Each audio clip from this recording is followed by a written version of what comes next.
following is a presentation of TBS Sports. 2 years ago, a freshman quarterback took the field for LSU, facing the challenge of highly rated Texas A&M and a national television audience. 193 yards and a pair of touchdowns later, Tom Hodson had embarked on a career that includes 2 All-SEC honors, a conference title, the most touchdown passes in LSU history, and a record of 18-2-1 as a starter. This year, despite the second toughest schedule in the country, Hodson and the Tigers again expect nothing less than a shot at the SEC championship. But if Hodson has an equal as a leader, it's the quarterback from Knoxville, Jeff Francis. Already Tennessee's all-time leading passer, Francis is an efficient field general who makes few mistakes directing the Vols' explosive offense. Last year, he showed remarkable poise, engineering dramatic comebacks against Iowa, Indiana, and Auburn. And a comeback is something Johnny Major's team desperately needs in 1988. 2 painful opening losses have the Big Orange reeling. With a tough schedule ahead, Tennessee finds itself facing early SEC elimination as it stares into the eye of the Tiger.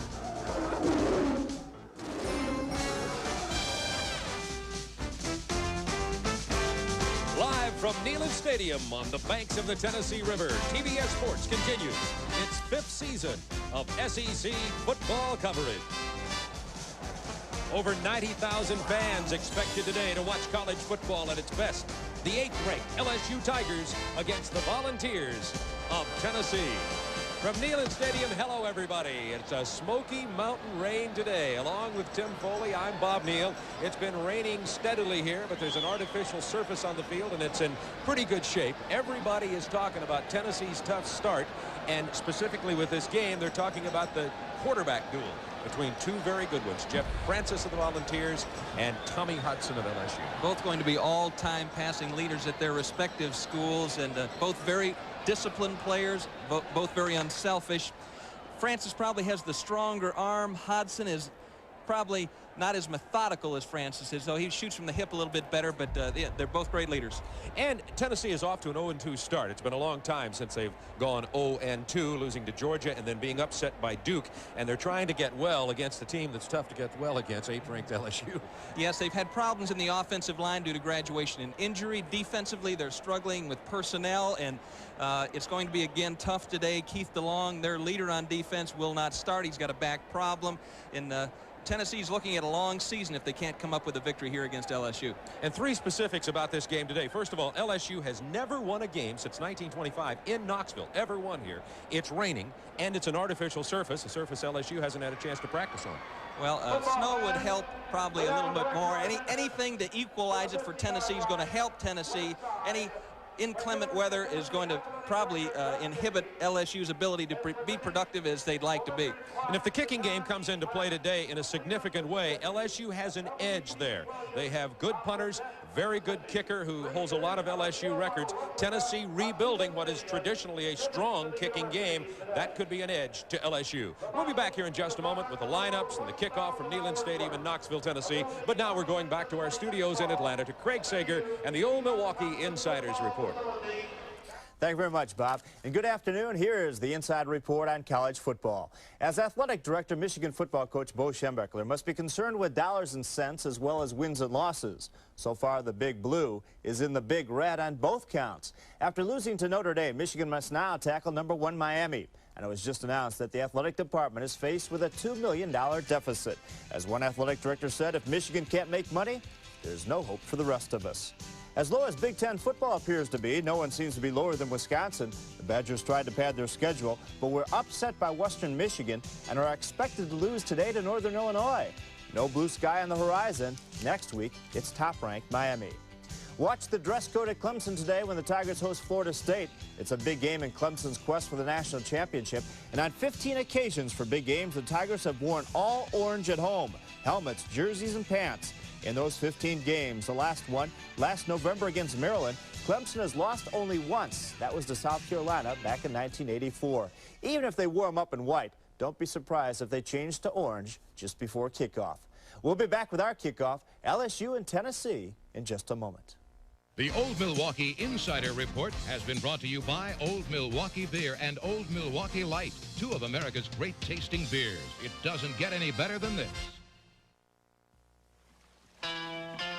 Lafitte, Louisiana and Old Milwaukee both mean something great to these guys. Lafitte means flat-bottom boat racing and a Cajun feast that'll set your mouth on fire.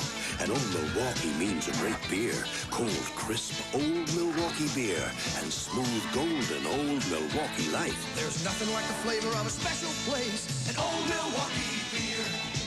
Old Milwaukee and Old Milwaukee Light. It doesn't get any better than this.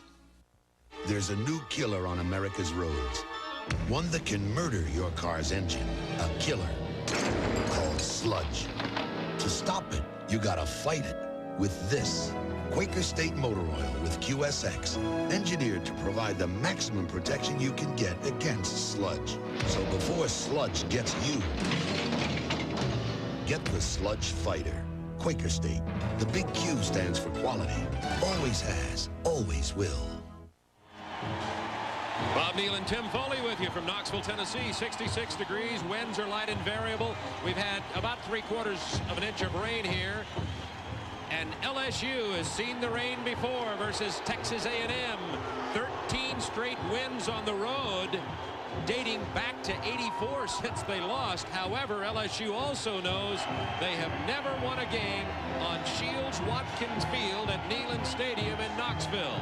This is a very good LSU Tiger football team, an excellent team from last year, returning a lot of their veteran players for the 1988 campaign. Their head coach is Mike Archer. In his second year as head coach of the Tigers, he's only 35 years old, and his career mark after last year, 11-1-1. The 10-1-1 record in '87 was the best ever by a first-year coach in LSU history. Now at Neyland Stadium, there are going to be about 90,000 here to watch the band form the traditional T, awaiting the arrival of the Volunteers on the field. Let's watch and listen.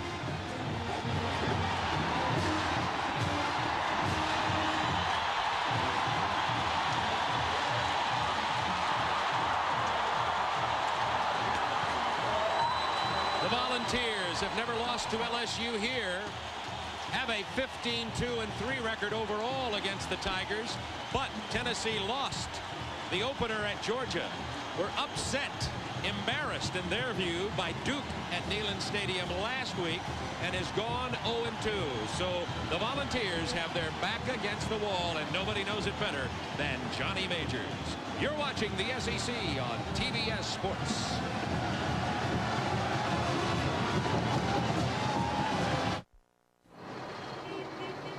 At his last tune-up, Jim McGill forgot to change something very important, his engine belts. After 4 years, belts can break anytime. So don't take chances. Next tune-up, get Gates belts. More mechanics install Gates and more people rely on them than any other belt made. Remember, if your car's 4 years old, get Gates before it's too late.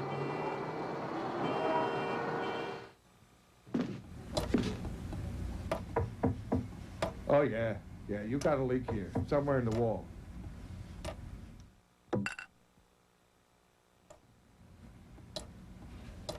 I just hope I can get to it before it gets too bad. At times like this, now you can choose this. New Maximum Strength Pepto-Bismol. Now there's twice the medicine, twice the Pepto. For 17 days in the summer of 1990, the greatest athletes in the world will unite in Seattle. Running, jumping, vaulting, throwing, swimming, scoring, spiking, spinning, and slamming to victory. These are the Goodwill Games. Seattle, 1990. The competition continues. Portions of SEC football are brought to you by Delta Airlines. We love to fly, and it shows, with over 2,200 flights a day.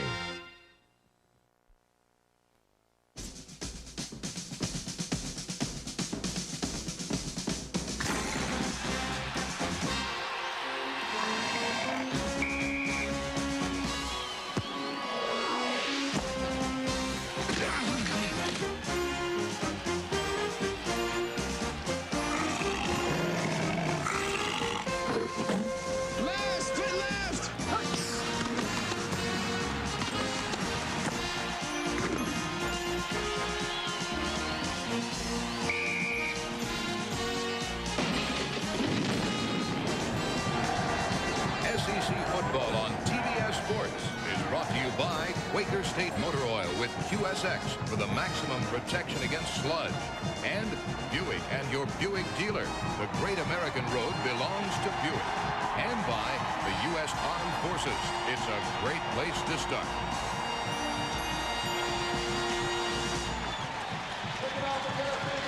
Tennessee won the toss, elected to defer their choice till the second half. It's going to be lightly raining here today at 66 degrees. Actually a good day for football if you have an umbrella, which by the way aren't allowed at Neyland Stadium. So you either have a raincoat or you're wet today. The deep backs for LSU on the left. Number 2, Slip Watkins, great speed. And on the right, a freshman, 5'9", Vincent Fuller, the brother of the fullback for LSU. The man who will be doing the kicking off for Tennessee, number 10. He is a redshirt freshman from Marietta, Georgia, Chip McCallum. Tennessee backs against the wall, 0-2. LSU defeated A&M. Then they had an off week. Egloff bounced it. Now it's picked up by Fuller. He hits the outside seam. Out of bounds at the 45-yard line, and LSU off to a great start. A 33-yard return by the freshman, Vincent Fuller. So LSU will be led by their Heisman Trophy candidate, Tommy Hudson. Tommy Hudson, the junior from Matthews, Louisiana, only 33% in the Texas A&M opener. Fuller is the tailback. Egloff starts at fullback. He'll trade time with Victor Jones. Moss and Lee, the wide receivers. Ronnie Halliburton, the tight end. They're replacing a good core of receivers from last year. And the offensive line, Ralph Norwood on the left side. Big and strong, and an offensive line that's moved around and replaced some graduating players, but all of these guys are also veterans. So LSU has a strong veteran team. Biggest question mark has to be the inexperienced receivers. Penalty marker against LSU on the opening play, 1st and 10.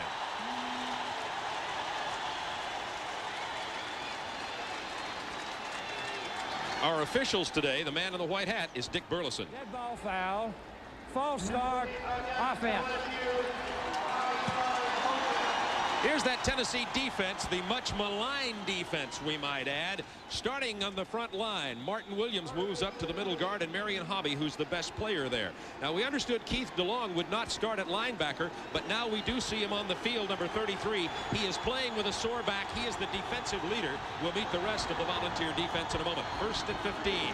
Pitch to the tailback. It's Eddie Fuller. He gets 4 and not much more. The rest of the Tennessee defense now, the linebacking core has been moving around trying to find something. Ernest Fields will play a lot, but we have learned now that Keith DeLong with the sore back is starting there. Also, a pure freshman, Shazon Bradley, will start on the inside. Preston Warren has 2 interceptions in 2 games. He's become the big play guy in the secondary for the Volunteers. Tennessee defense is allowing 438 yards per game in 2 games. 2nd down, 10 LSU. Fuller in motion. Hudson's first pass of the day. Fuller's wide open. 1st down.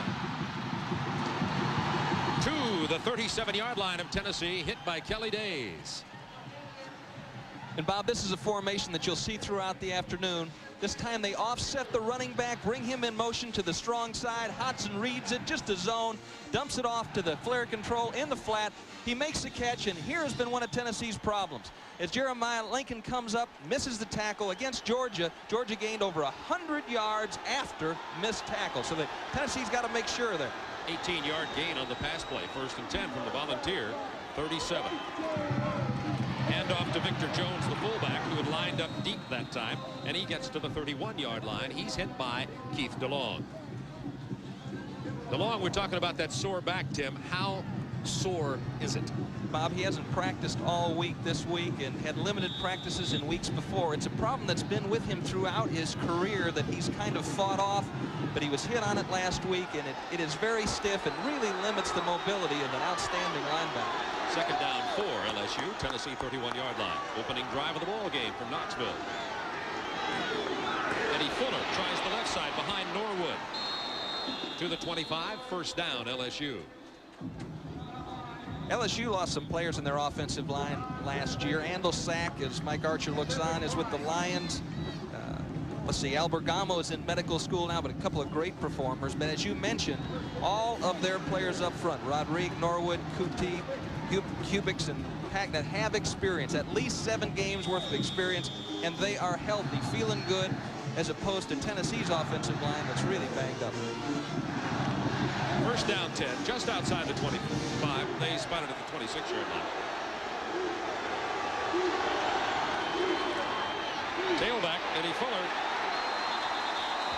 gets about 2. Marion Hobby, he's the junior from Irondale, Alabama, and the strength of a suspect Tennessee defensive front. It'll be Hobby, Martin Williams, and Charles McCray. We'll also be seeing David Johnson, Mark Moore, Kerry Bailey playing in there for Tennessee. And the problem with Tennessee up front has been size. David Johnson was a walk-on as an outside linebacker that he's forced into service as a defensive end. Charles McCray has the size, but not very mobile. Second down 7 LSU. Ball at the 24 of Tennessee. Check off by Hodson. Plenty of time. Now he gets pressure. It is complete to Alvin Lee and knocked out of bounds at the 19-yard line, short of the first down. Cedric Klein covering. Let's watch it up front. Let's watch him work up front. You see Hobby, number 90. Williams working against a little hold there by Hubix. Keep your hands in, Jimmy. Big defensive stand for the Volunteers here. It's at their own 19. We'll call it third down and let's say 3. And a good adjustment. A good adjustment by Alvin Lee. That's what Hodson is used to from his receivers. Fuller in motion. Hodson to throw. Wide open is Moss to the 4. Cedric Klein with the tackle, but Moss was lonesome out there. When you're playing LSU, you want to be ultra concerned about the slot men, both on the strong and weak side. This time, no one really touched Tony Moss. Wide open, Hodson finds him, hits him with the football. Tennessee has got to be concerned about Tony Moss. He's going to run that option to the inside and outside. Hodson will look for him all afternoon. 3 catches versus Texas A&M for Tony Moss. Double tight ends, first and goal. LSU. Halliburton in motion. And a fumble. Tennessee ball.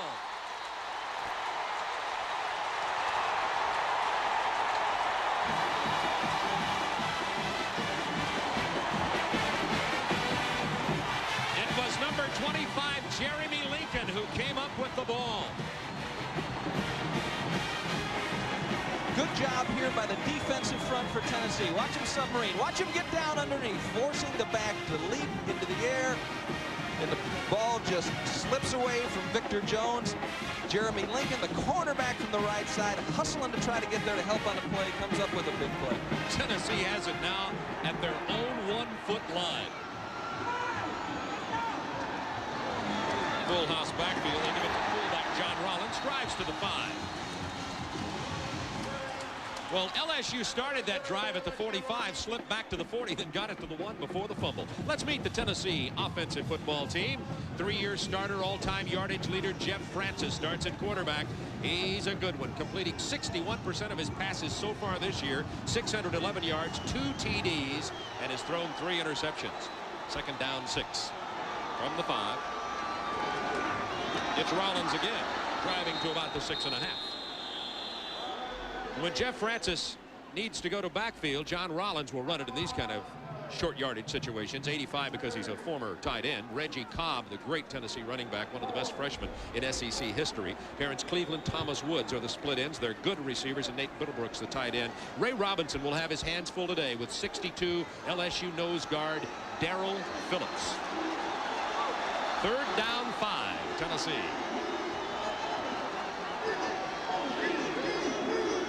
Francis, short drop to throw.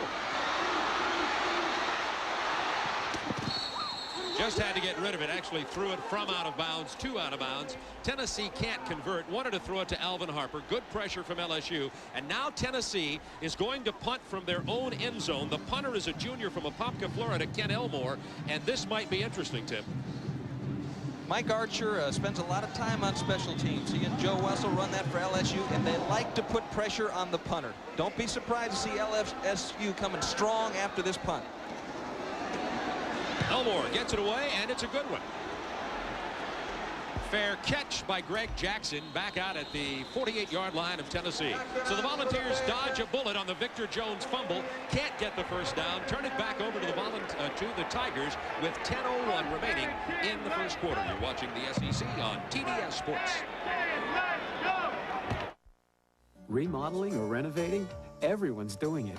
CertainTeed fiberglass insulation can help make your home more comfortable year-round. Whether you're adding it to that new room or re-insulating your attic to help bring down energy bills, hurry to your nearest retailer and get $1 back for every bundle you buy, up to $30, with the Buck-a-Bundle rebate going on all across the country. CertainTeed, at home in America's smartest homes. You know what really burns me up? My feet. Athlete's foot kept flaring up. I get rid of it for a while, but it just flare up again. Finally went to the doctor. He told me to get Tenactin. It's what doctors and pharmacists recommend most. Tenactin even cures recurring athlete's foot. Use it regularly like they tell you. It'll keep the fire from coming back. Fast-acting Tenactin puts athlete's foot out for good. Johnny Majors has his game face on this week. He knows he's 0-2. He's feeling the heat in the Knoxville newspapers, but he's felt it before. Fuller and Egloff in the backfield for LSU. 1st and 10 from the 48-yard line of Tennessee. Eddie Fuller. Penalty markers down. Jazon Bradley, the true freshman from Athens, Tennessee, very highly recruited player. He's only 18 years old, but he's 6'2", 238 pounds, and a load. There's the call against the Tigers holding.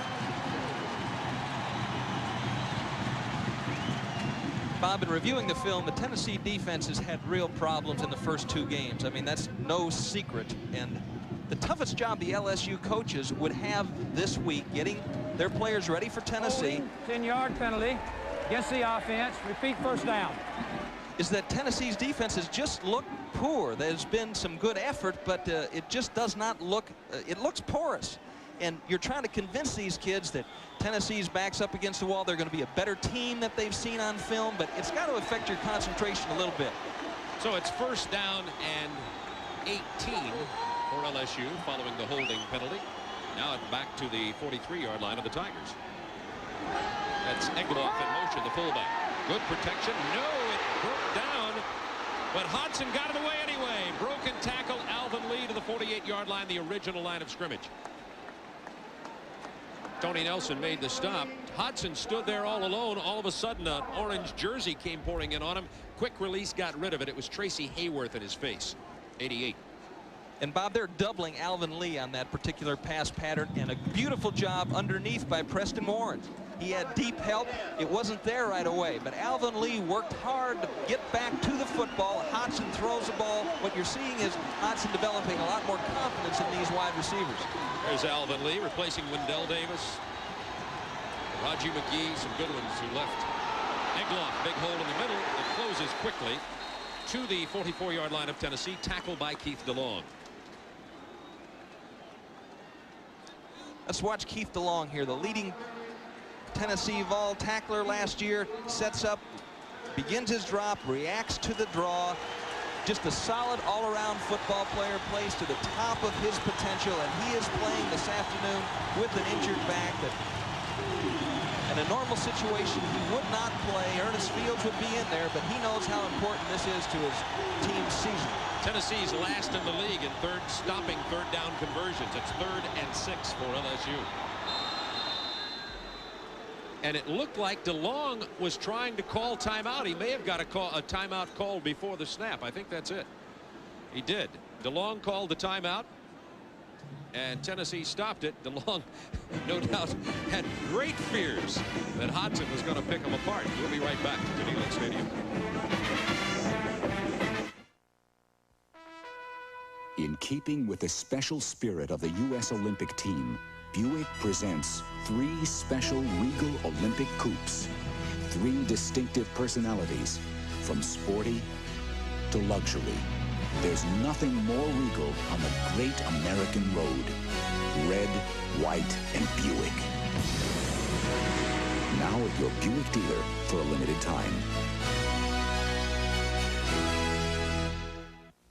We're not a company, but we recognize potential. We develop it. We use it. We'll make sure that as your responsibility grows, so will you. As your ability for leadership grows, so will you. Working with us, you'll gain self-confidence, become a person with a future.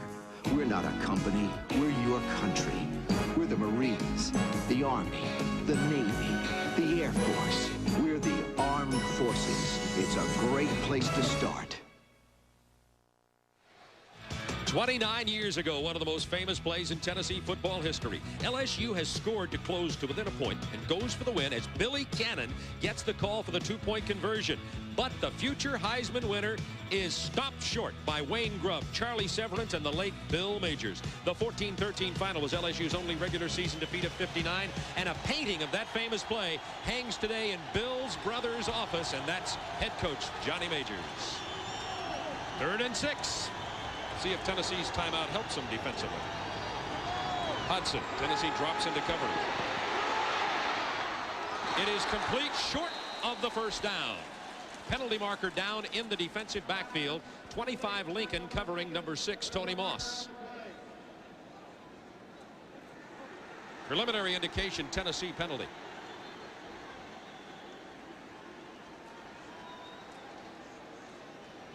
They call it on 25 Lincoln, Tim. See if you can spot it as we look at that again. Well, last year Tennessee had Peppers and McDaniel playing cornerback for them, 2 experienced veterans, and this year they've been replaced with Lincoln, Preston Warrens, but both of them look good to me. I think what they called Jeremy Lincoln was you saw Alvin Lee standing behind him, and I think he hooked him as he went by. Against the defense, 10 yards and an automatic first down.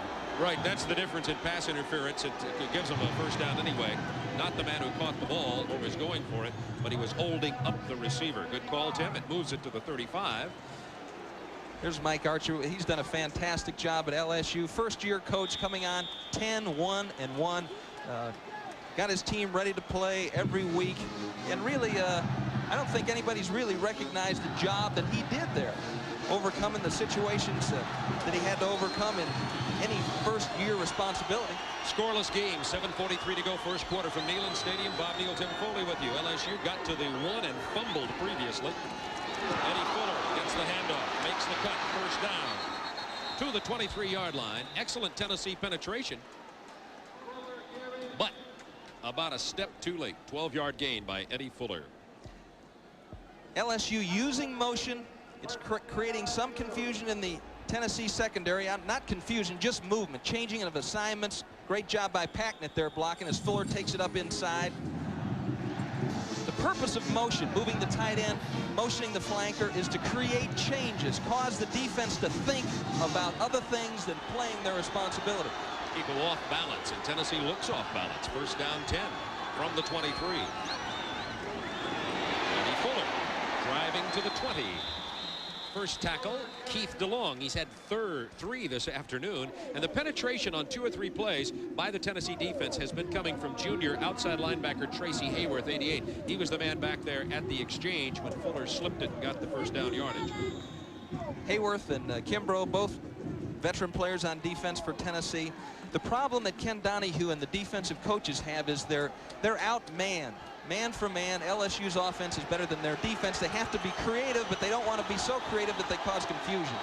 Here's the I formation now, shifting into the split back passing spread on second down. Quick toss, Ross nailed at the point of reception at the 16-yard line. Preston Warren made the hit. Klein is there too. Number 21 Warren, big play man. Played perfectly by Tony Moss. As a defensive back, you can't be expected to break this pattern up, but as he catches the ball, you want to be letting them know that you're around. Nice job, head up, and Tony will remember that. He will ask Tommy to throw the next one a little bit harder. Preston Warren has 2 interceptions, 1 in each of the previous games, and 19 hits. One of those interceptions he ran back for a touchdown against Duke. 3rd down 3. LSU. Last time they got the first down on a penalty. This time they hand it to Egloff. Does he make it? It's close. Egloff hit first by 66, Martin Williams. That time LSU tries to create the diversion to the wide side of the field and trap it back up inside. Johnny Majors says this is the toughest schedule that he has ever has to face, or excuse me, that he has had to face in his coaching career. Got off to 1981 to a slow start against Georgia, got beat 44-0, then Southern Cal 43-7, came back that year to play in the Garden State Bowl, finished with an 8-4 record. I loved what he said about this year's schedule. He said we have a young team with a mature schedule. And he has got to be concerned not only about this game, he's got to limit his vision and focus on this game now, but he's looking at Auburn next week, Washington State, then Alabama. It looks like LSU is going to go for it. It was short about the length of a ball and a half as it gets reset over on the right hash mark, and LSU on 4th down will go for it. We'll call it 4th down 1. Michigan State in front of Notre Dame early. We'll keep you posted on a lot of big games today. So LSU 4th down and less than a yard. 3 tight ends in the game for LSU, and the volunteer defense facing a 4th and short yardage.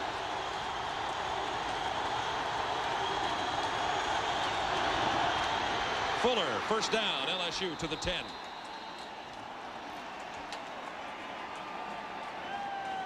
So we have 5:05 to go in the first quarter. It is a scoreless game, but it's been all LSU offensively. Let's watch this LSU offensive line work. Fire out again, Tennessee low, but look at McCray get turned there. Number 70, Charles McCray, got bumped to the outside. That's usually a closed down defense. You want to get that running back up in the air. That time, LSU's offense was able to create a gap on the ground.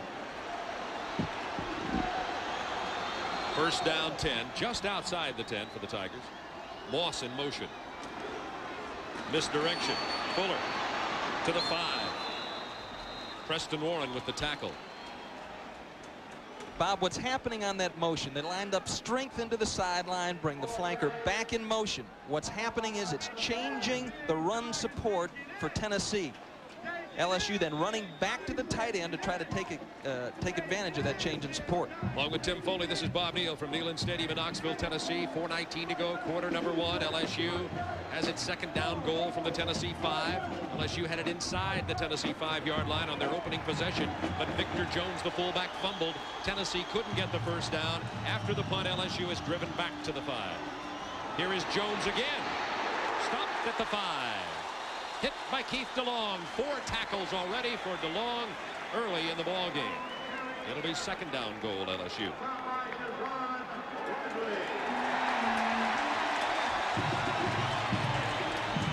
Talk about dominating offensively. LSU 16 plays in the first quarter. Tennessee 3 downs and out. Obviously, that's not the kind of mix you'd like to see. The strength of this Tennessee football team is their offense. They would like to see the defense on the field as little as possible. It's not working that way for them in the first quarter.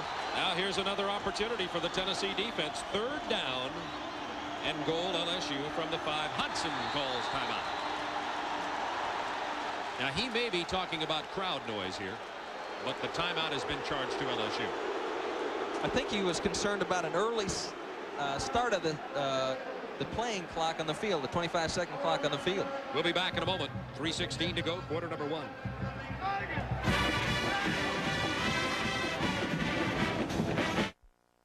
A good laugh. A good cry. The Good Stuff's on TNT, premiering October 3rd. You know what really burns me up? My feet. Athlete's foot kept flaring up. I get rid of it for a while, but it'd just flare up again. Finally, I went to the doctor. He told me to get Tinactin. It's what doctors and pharmacists recommend most. Tinactin even cures recurring athlete's foot. Use it regularly like they tell you, and it'll keep the fire from coming back. Fast-actin Tinactin puts athlete's foot out for good. Saturday night, from their hit album Hysteria, Def Leppard proves love bites. And breathe with How Can I Fall on Night Track's Chartbusters. Then ex-go-go Jane Wheatland takes you inside a dream for Phil Collins' Groovy Kind of Love on Night Tracks. Plus the Midnight Oil Aussie giveaway, beginning at 11:05 Eastern on the Superstation Saturday night. So both teams have now used a timeout here in the first quarter. Time remaining 3:16. It'll be third down goal. LSU. 2 receivers and a back split to the right side. Hudson play fakes. Touchdown to Eddie Fuller, his second touchdown reception of the season. It's a Rick Barry play right there, Bob. Pick and roll.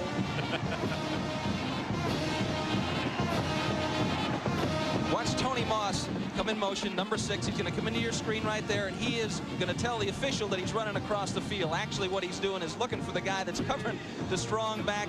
Fuller runs into DeLong, knocks him off stride, allows a touchdown. David Browndyke has never missed a point after in his LSU career. The left footer continues his string. He's 62 out of 62 on point afters. With 3:11 to go in the first quarter, LSU, dominating this game offensively, has taken a 7-0 lead.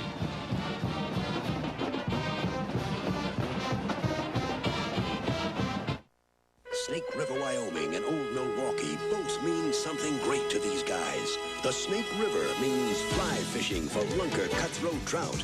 And Old Milwaukee means a great beer. Cold, crisp Old Milwaukee beer. And smooth, golden Old Milwaukee Light. There's nothing like the flavor of a special place. An Old Milwaukee beer. Old Milwaukee and Old Milwaukee Light. Fellas, it just doesn't get any better than this. Ricky Rudd talks about Quaker State with QSX. If you're like me, you want your engine to perform. You want it to run clean, and you don't want sludge. That's why you and I both need Quaker State with QSX. QSX keeps dirt particles in suspension, so they're trapped in your oil filter instead of sludging up your engine.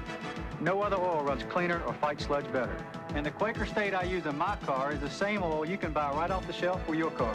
Quaker State. The big Q stands for quality. Always has, always will.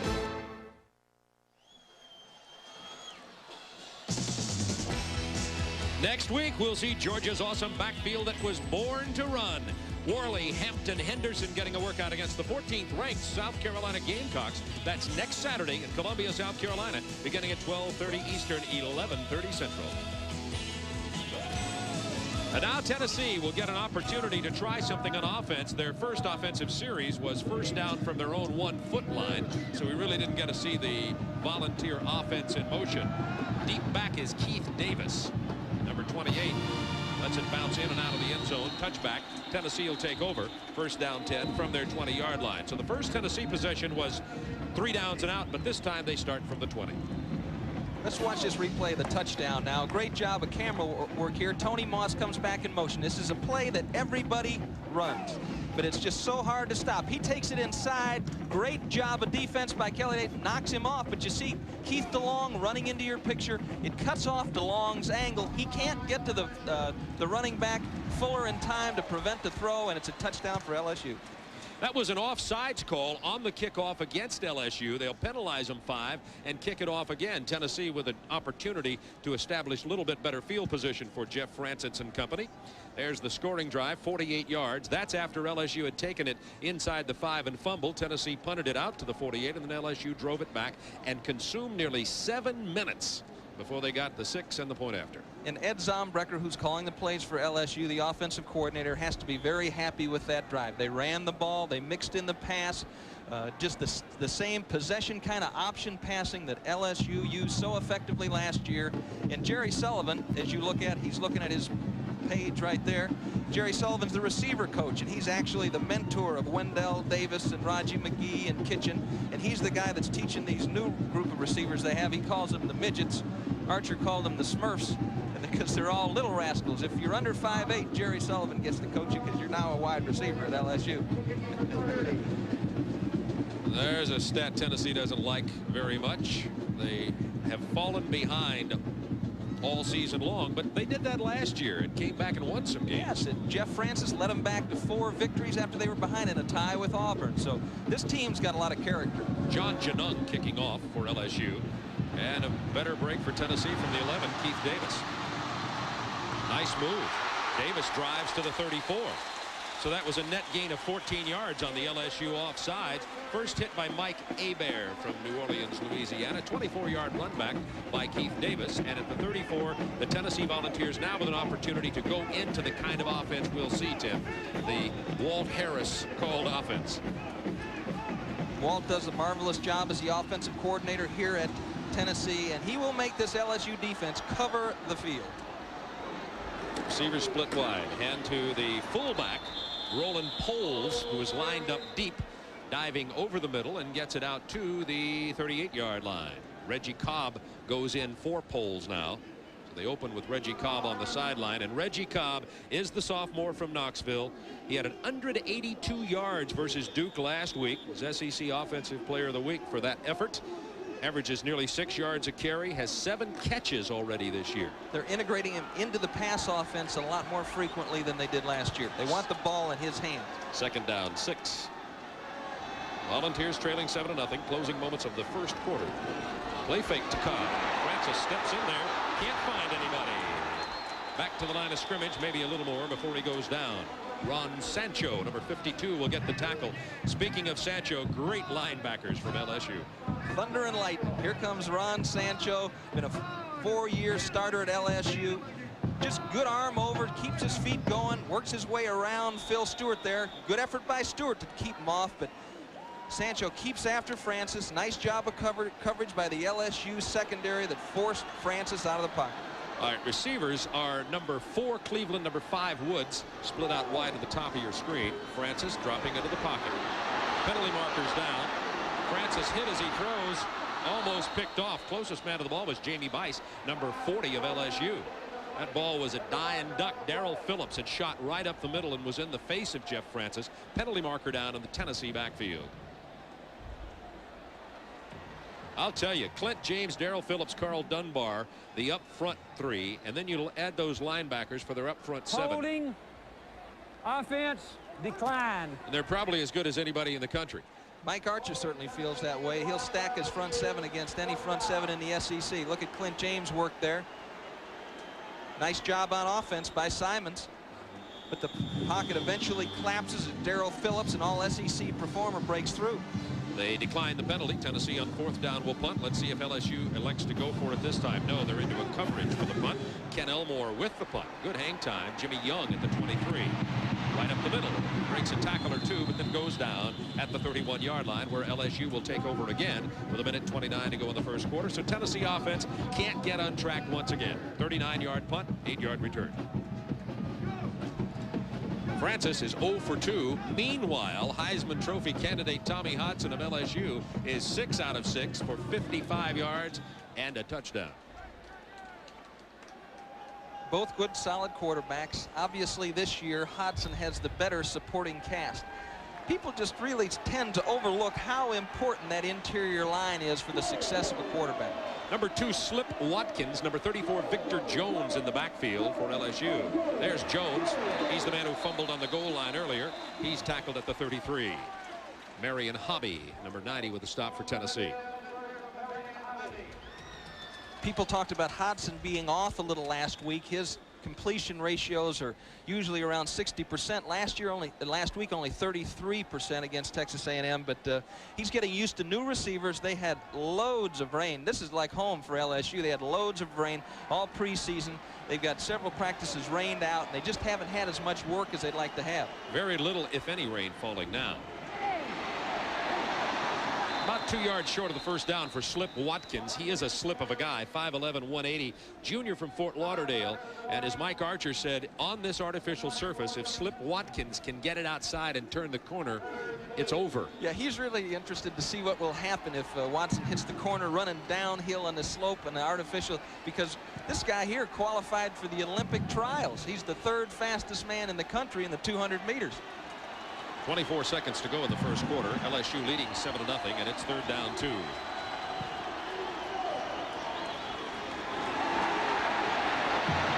Hudson to Alvin Lee. First down at the 48. Penalty marker in the LSU backfield. Looked like holding. If so, it'll nullify the first down toss. 9 seconds remaining in the first quarter.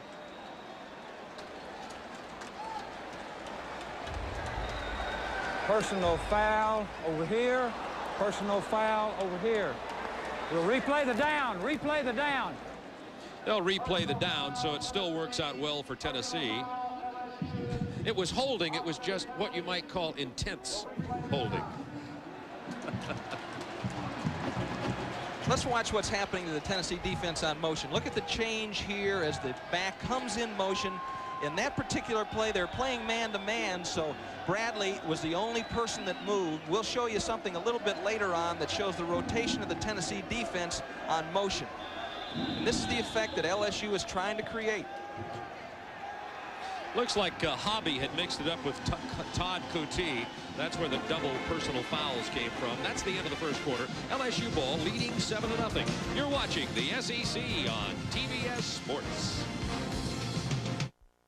All right, families, what's the first thing we do when we get back from vacation? Unpack our bags? No! Read the mail? Forget it! Order the begonia? No way! Of course not. The first thing we do is drop off our vacation film where we see the Kodak Color Watch seal. Right! The Color Watch seal means the Kodak system checks the developing for great color. And every print is on Kodak paper! The Kodak Color Watch system. You're going to thank me for it. Thank you! I saw that coming. McDonald Pass, Montana. Frigid cold, brutal winds. We asked these ranchers to try Alka-Seltzer Plus for their next cold. Head gets all stuffed up, my nose runs, and it really drags me down. Alka-Seltzer Plus works fast. That's the best part of it. Alka-Seltzer Plus helps relieve the pain of having a cold. Alka-Seltzer Plus cold medicine. Fast, effective relief for tough winter colds. By golly, it does work. Try Alka-Seltzer Plus nighttime cold medicine to relieve your cold at night. Portions of SEC football are brought to you by Delta Airlines. We love to fly, and it shows, with over 2,200 flights a day. Very much as we anticipated, LSU dominating the game offensively. Tennessee's defense still a little bit disoriented. LSU 21 offensive plays. Tennessee doesn't have a first down yet. Well, I think that disoriented is kind of a strong word to use, and I think that Tennessee allowed 7 points in that quarter, and they've got to expect their offense to get into this football game. Give them some good field position, and this game ain't over yet. All right, we're ready to begin the second quarter now from Knoxville. 3rd down to LSU. The LSU back had to step up there and ask Tommy Hodson what the checkoff call was. That was Fuller. Hodson with his longest toss of the day, complete to Alvin Lee at the 41-yard line of Tennessee, covered by Preston Warren. 21-yard gain. Here are the first quarter statistics. Tommy Hodson, first of all, is perfect. 7 out of 7 throwing the football. Tennessee has yet to complete a pass. 114 to 10 yards. I mean, it has been LSU. The score could easily have been 14-0 at least. LSU fumbled on the goal line in the first quarter. When you've got inexperienced players playing, Bob, they have a tendency to attack the short routes and really go for the bait, opening up that deep corner stuff.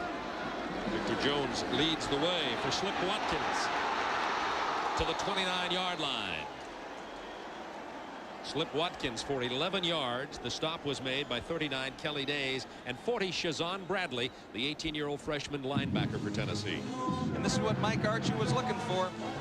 Motion by Jones, get the blocker out in front, throw it to the flame burner here. Downhill, here he comes. Woo!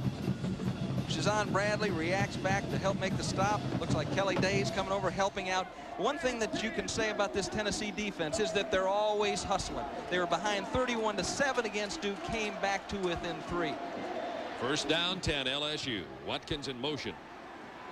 Rolling and looking the same way as Hodson, now throwing it over the middle to Alvin Lee. About a yard short of the first down. Penalty marker down. Early moments of the second quarter from Knoxville. Bob Neal and Tim Foley with you in the booth today. Kim Anderson with player identification. Alex Vergara with our statistics. Rose Smith, the booth manager. Holding LSU preliminary call. There's Mike Archer. He's no longer the youngest coach. Young man by the name of David Rader at Tulsa is the youngest coach in Division 1A, but Mike is only 35. Tim, you and I were doing this game in 1983 as we listened to Dick Burleson here on the holding call. 10-yard penalty on the offense. Repeat the down. Tennessee won the game 20-6, as I recall. Mike Archer was watching it down in Miami, he told us. And Mike's asking the official very gently to, watch holding on Tennessee too. Don't just pick on us here. Mike Archer said last night at our meeting, he says, I love these meetings with Tim Foley. He says, Tim was my hero when I was a child in Miami. Wasn't it? Doesn't he say something like that? Yeah, something like that, right. Mike was a defensive secondary coach at the University of Miami when I was doing color for them. Now it's 1st and 20 LSU, thanks to the holding call at the 39 of Tennessee. Here's Victor Jones reading the holes. Nice job of lateral read on the part of Victor Jones, who darted over to his right and got an extra 2 or 3 yards. Hayworth gets the stop. And we saw Norwood and Hobby going after it down here on the near side of the field. And this Tennessee team is, they know the situation. They're very emotional. They're on the verge of letting things spill over between the whistles.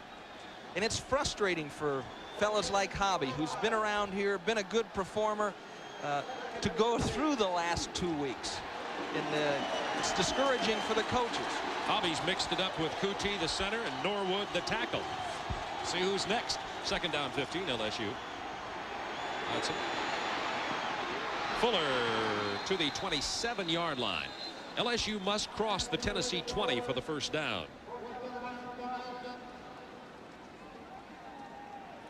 You see a very mature, very poised Tom Hodson has developed every year, becoming more knowledgeable, becoming more confident in his decisions. And when you know what you're going to do with the football, it's a lot easier to put it on the mark. He knows today that he's going to complete them. He's 8 out of 8. 3rd down 8. LSU, Tennessee with 5 defensive backs from the 27.5-yard line. Tennessee with the blitz. Lee read it. Touchdown, LSU.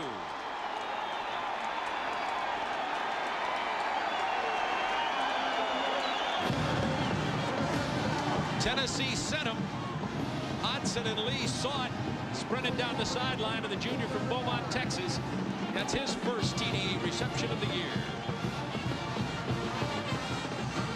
Actually, Bob, they were playing a 2-deep zone. They had a blitz coming inside from DeLong, but Moss had whipped Lincoln getting to the sideline before he could get help over there from Nelson, and just Hodson saw it, drilled it in there. 14-0 LSU, 12:01 to go in the 2nd quarter. Tennessee defense averaging giving up 438 yards a game. May top that today unless they find a way to stem the Tigers. You're watching the SEC on TBS Sports. Who do you call to conquer the cold? Call me Reem. Reem is marching through the neighborhoods of America. Call me Reem. To conquer the cold on the home front, your Reem dealer has a complete line of quiet, efficient gas furnaces to reduce utility bills and keep you in comfort year after year. Call him fast, call him reliable, but call him. Call me Reem.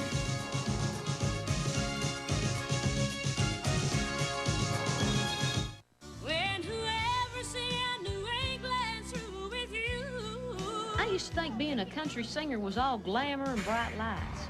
But you know, it's also hard work. And once in a while, those bright lights can give you a headache. That's why I always carry Goody's headache powders. When whoever's in New England through with you. Because Goody's works fast when I need it. And when you work for a living, sometimes you're gonna need it. About Jerry Sullivan, the receiver coach at LSU, is going to be real happy with this move. They're looking at Alvin Lee, an ex-tailback. Now watch this move to get around Jeremy Lincoln.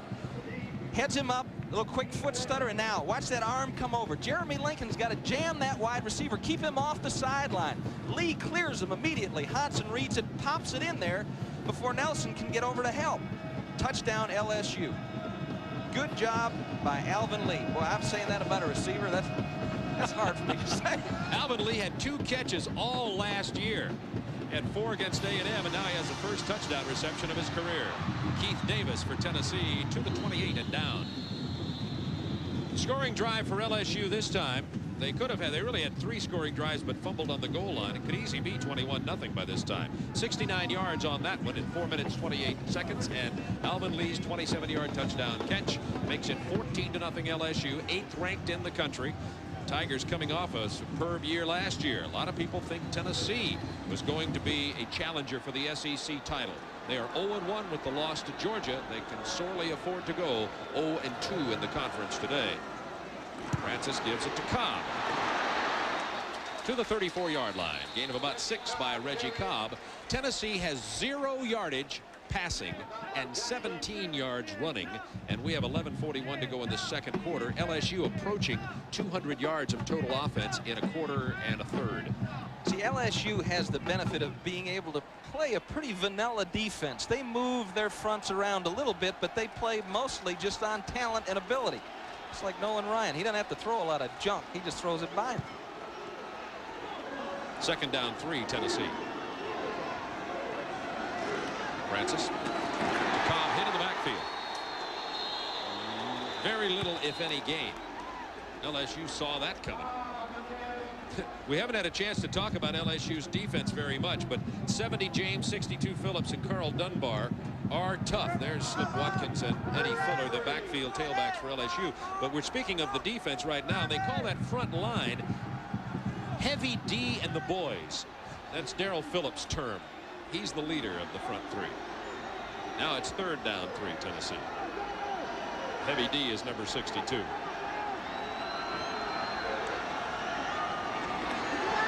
Francis.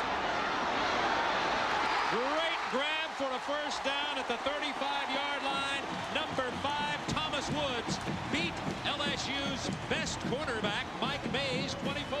And this ball is on the money. Remember, we talked about the cornerback getting depth. Watch Mays get depth here. Mays is running right with the same coverage as the Tennessee LSU touchdown. We're going to get a chance to see it again. Seeing Mike Mays working against Woods. He's to the outside. Now he's turning and running.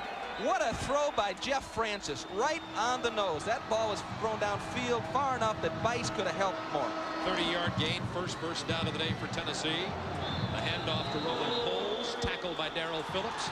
Fumble on the play, and LSU has come up with the ball. Tennessee gets the 30-yard play to get the crowd on their feet. Then the fumble recovered by Clint James. And they'll spot it at the 33-yard line. Number 70, Clint James with a big play. How about Jeff Francis? We're going to see this fumble again. And this is what Tennessee's offense can ill afford to do. Turn the ball over. We'll be back to see the fumble right after this timeout. 10:07 to go in the second quarter. The new Buick Riviera. It's a classic all over again. The road has been waiting, you're anticipating the spirit you felt way back when. Riviera is back, a classic again. It's a legend once more, what the road's waiting for. Riviera, a classic returns. All the great American road belongs to Buick. Black Rock, Nevada and Old Milwaukee both mean something great to these guys. Black Rock means land sailing, riding the wind across dry desert lakes. And Old Milwaukee means a great beer, cold, crisp Old Milwaukee beer, and smooth, golden Old Milwaukee Light. There's nothing like the flavor of a special place, an Old Milwaukee beer. Old Milwaukee and Old Milwaukee Light. You know, guys, it doesn't get any better than this. Portions of SEC football are brought to you by Old Milwaukee and Old Milwaukee Light. It doesn't get any better than this. And by Buick and your Buick dealer. The great American road belongs to Buick. So both teams have now fumbled. Tennessee's will prove to be about as damaging as that goal line fumble by LSU. Tigers ball, first down 10 from the 33. We'll look at that fumble again in just a moment. Handoff to Fuller, breaking tackles. Tennessee has had a problem in their previous 2 games with not being able to stop the runner on the first contact, and we're seeing it here again today. Now let's talk about that Tennessee fumble and have a look at it again. Tennessee just made a big play. They've got some momentum starting to build as they stick the ball into Roland Poles. Looked like to me he could have been down, but you know, Poles working, and that often can happen to a running back, working, trying to gain extra yardage. Looked like he was down to me. Second down 3, LSU. Eddie Fuller in the slot, but the quick handoff goes to Egloff, who does not get the first down. He is stopped at the line of scrimmage by Keith DeLong, Keith's 5th tackle of the afternoon. So Tennessee now with a 3rd down conversion stop opportunity at the 40-yard line of LSU. Tigers leading 14-0. 9:05 to go in the first half. Johnny Majors came to Pittsburgh. You saw there in 73 and 72 they'd only won 1 game, and by 76 they were national champs. A fine job of coaching. LSU 5 out of 7 on 3rd down conversions. 3rd down 3. Moss in motion. Handoff Fuller. First down. A lot of misdirection happening there. Players running left, right, back, forward. And Keith DeLong makes his 6th tackle, but after LSU picks up the first down. That is a ton of first downs. 10, 11 first downs on the day for LSU. Once again, mixing the run and the pass.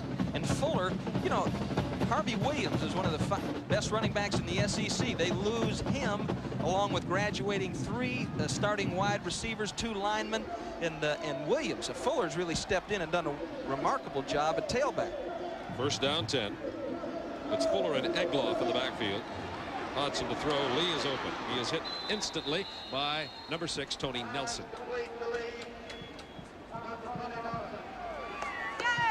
And now Hodson is 10 out of 10. The LSU record for most consecutive completions is 12. Jeff Wickersham versus Rice in 85 and Alan Risher versus Tulane in 81. So we're 2 away from Hodson's completions, tying the LSU record for most consecutive. He's 10 for 10 today. Second down 4 from the 49-yard line of Tennessee. Halliburton, the tight end, moves from right to left. Handoff Fuller. Big hole. Fuller to the 40 and inside. First down, Tigers. 7 Keith DeLong tackles on the afternoon now. LSU has gone over 200 yards in total offense with 7:32 to go in the second quarter. Preston Warren trying to tap some people on the back, trying to get them going, trying to get them fired up. What Tennessee has to do is hang on, continue to believe. Although the level of confidence at this point has to be becoming a bit thin, you know, after Georgia and Duke. But they've got to hang in there. They've got to fight back. Fuller in motion. Egloff, 36, limped off the field, and Victor Jones has come in for him. Halliburton with his first catch of the season from tight end. He's replacing the departed Brian Kenshin at that position. He's junior, 6'4" is Halliburton from Port Arthur, Texas. And Hodson was trying to get it all that time. Tony Moss down the middle. Little diversionary tactic, short motion. And Hodson dumps it off to Halliburton. Gain of 2 yards on the toss. There you see Hodson has moved past during this game Alan Risher into 2nd place of career passing yardage. But look at the career leader. Nearly 7,000 for Wickersham. Second down 9 LSU. Hand off to Fuller again. Picking his way. First down. To the 25-yard line. The middle seems porous for Tennessee. LSU continues to probe the running game right over the middle, and that's where you're seeing Martin Williams and McCray, Johnson, Hobby, etc. Well, I don't think there was any doubt they were mismatched up front. Look at Norwood. He locks up DeLong, and that's a big man getting in your way. McCray doesn't close it down. Mike Kelly, who they've moved to outside linebacker to help shore up that position, comes over and makes a tackle. First down 10 Tigers just outside the Tennessee 25-yard line. Fuller in motion. They give it to Victor Jones, the fullback. To the 23-yard line. 5:58 to go second quarter. DeLong and Hobby combined for the stop. Well, this is something that the folks in Knoxville aren't used to seeing. And something that every football coach at one time or another runs into, where you're outgunned and you're outmanned. And There are times when your football team just has to play through those times, so those people that are playing with inexperience develop some experience and maintain their attitudes. 2nd down 7. Hodson going for the completion record. He's one short. To the 10-yard line goes Alvin Lee. Hodson now 11 out of 11. If he completes his next pass, he'll be 12 out of 12, and that will tie the record of most consecutive completions held jointly by Wickersham and Risher. Let's watch Alvin Lee work. Fuller out in the flat. The little flood pattern. They're both running option patterns. Lee just looking for the open area. Doesn't want to take it back into DeLong, who's trying to hustle out to get to him. We've got a correction on the stat. That was the 12th completion, and now the record has been tied by Hodson. He's 12 out of 12. Down to the 5-yard line goes Eddie Fuller. There's Hodson. Wow, 2 TDs, 129 yards, 12 out of 12. And LSU, it's not like they're not running the ball. LSU has 119 yards on the ground. You know, LSU has the benefit of Mickey Guidry in reserve. If things aren't going well for Hodson, Zombrecker and Archer talk, and they get Guidry into the game. But I think Mickey can rest his hands for a while. 2nd down goal from the 5. Fuller hit at the 5. Ernest Fields, the backup to Keith DeLong, number 23, redshirt freshman from Milan, Tennessee, makes the stop. Good job of defense by Tennessee here. Good job of closing by Mike Kelly. Forces the runner to bounce outside, and then Ernest Fields, the freshman, puts a hat on him. And what you're trying to do at Tennessee, you're trying to earn every yard. You're trying not to hurt yourself. You don't want to become impatient and blitz, allowing them a quick score. 3rd down goal from the 5.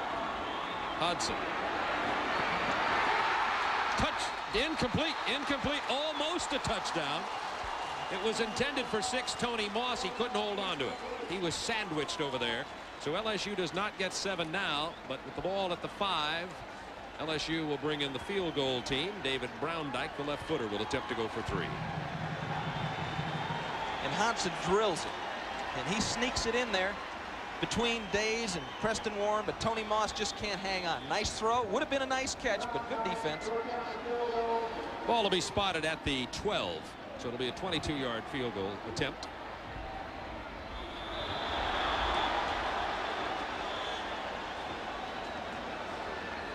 Flags fly.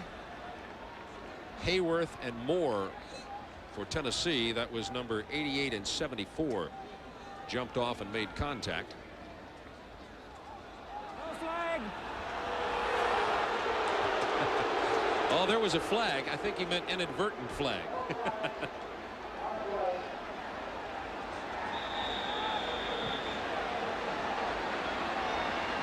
It appeared as though the center moved the football. A Tennessee player got back. Here's Browndyke for the 22-yard attempt. Tough angle, but it's good. And LSU takes a lead of 17-0 with 3 minutes 38 seconds to go in the first half from Neyland Stadium in Knoxville. You're watching the SEC on TBS Sports. Gillette has changed the face of shaving. First, we made it closer. Then we made it smoother.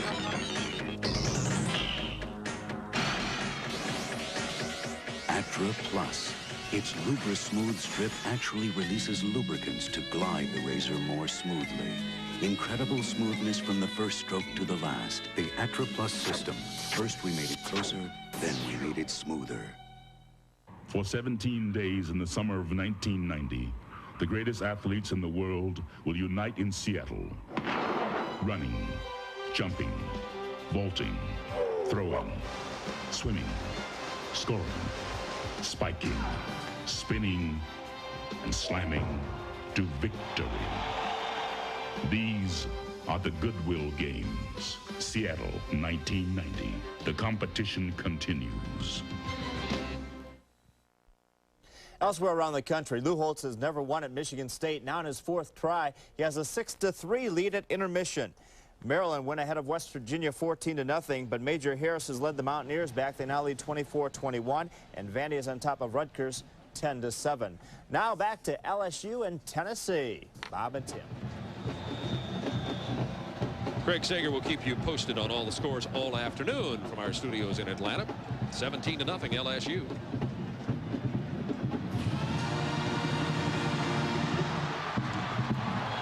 Returning it is Anthony Morgan, a freshman wide receiver, number 80, who trips over the yard marker and goes down at the 21-yard line. Anthony Morgan's a young man they like a lot at Tennessee, and they're in their secondary, and they've had some great ones. He's a sophomore from Cleveland, Ohio.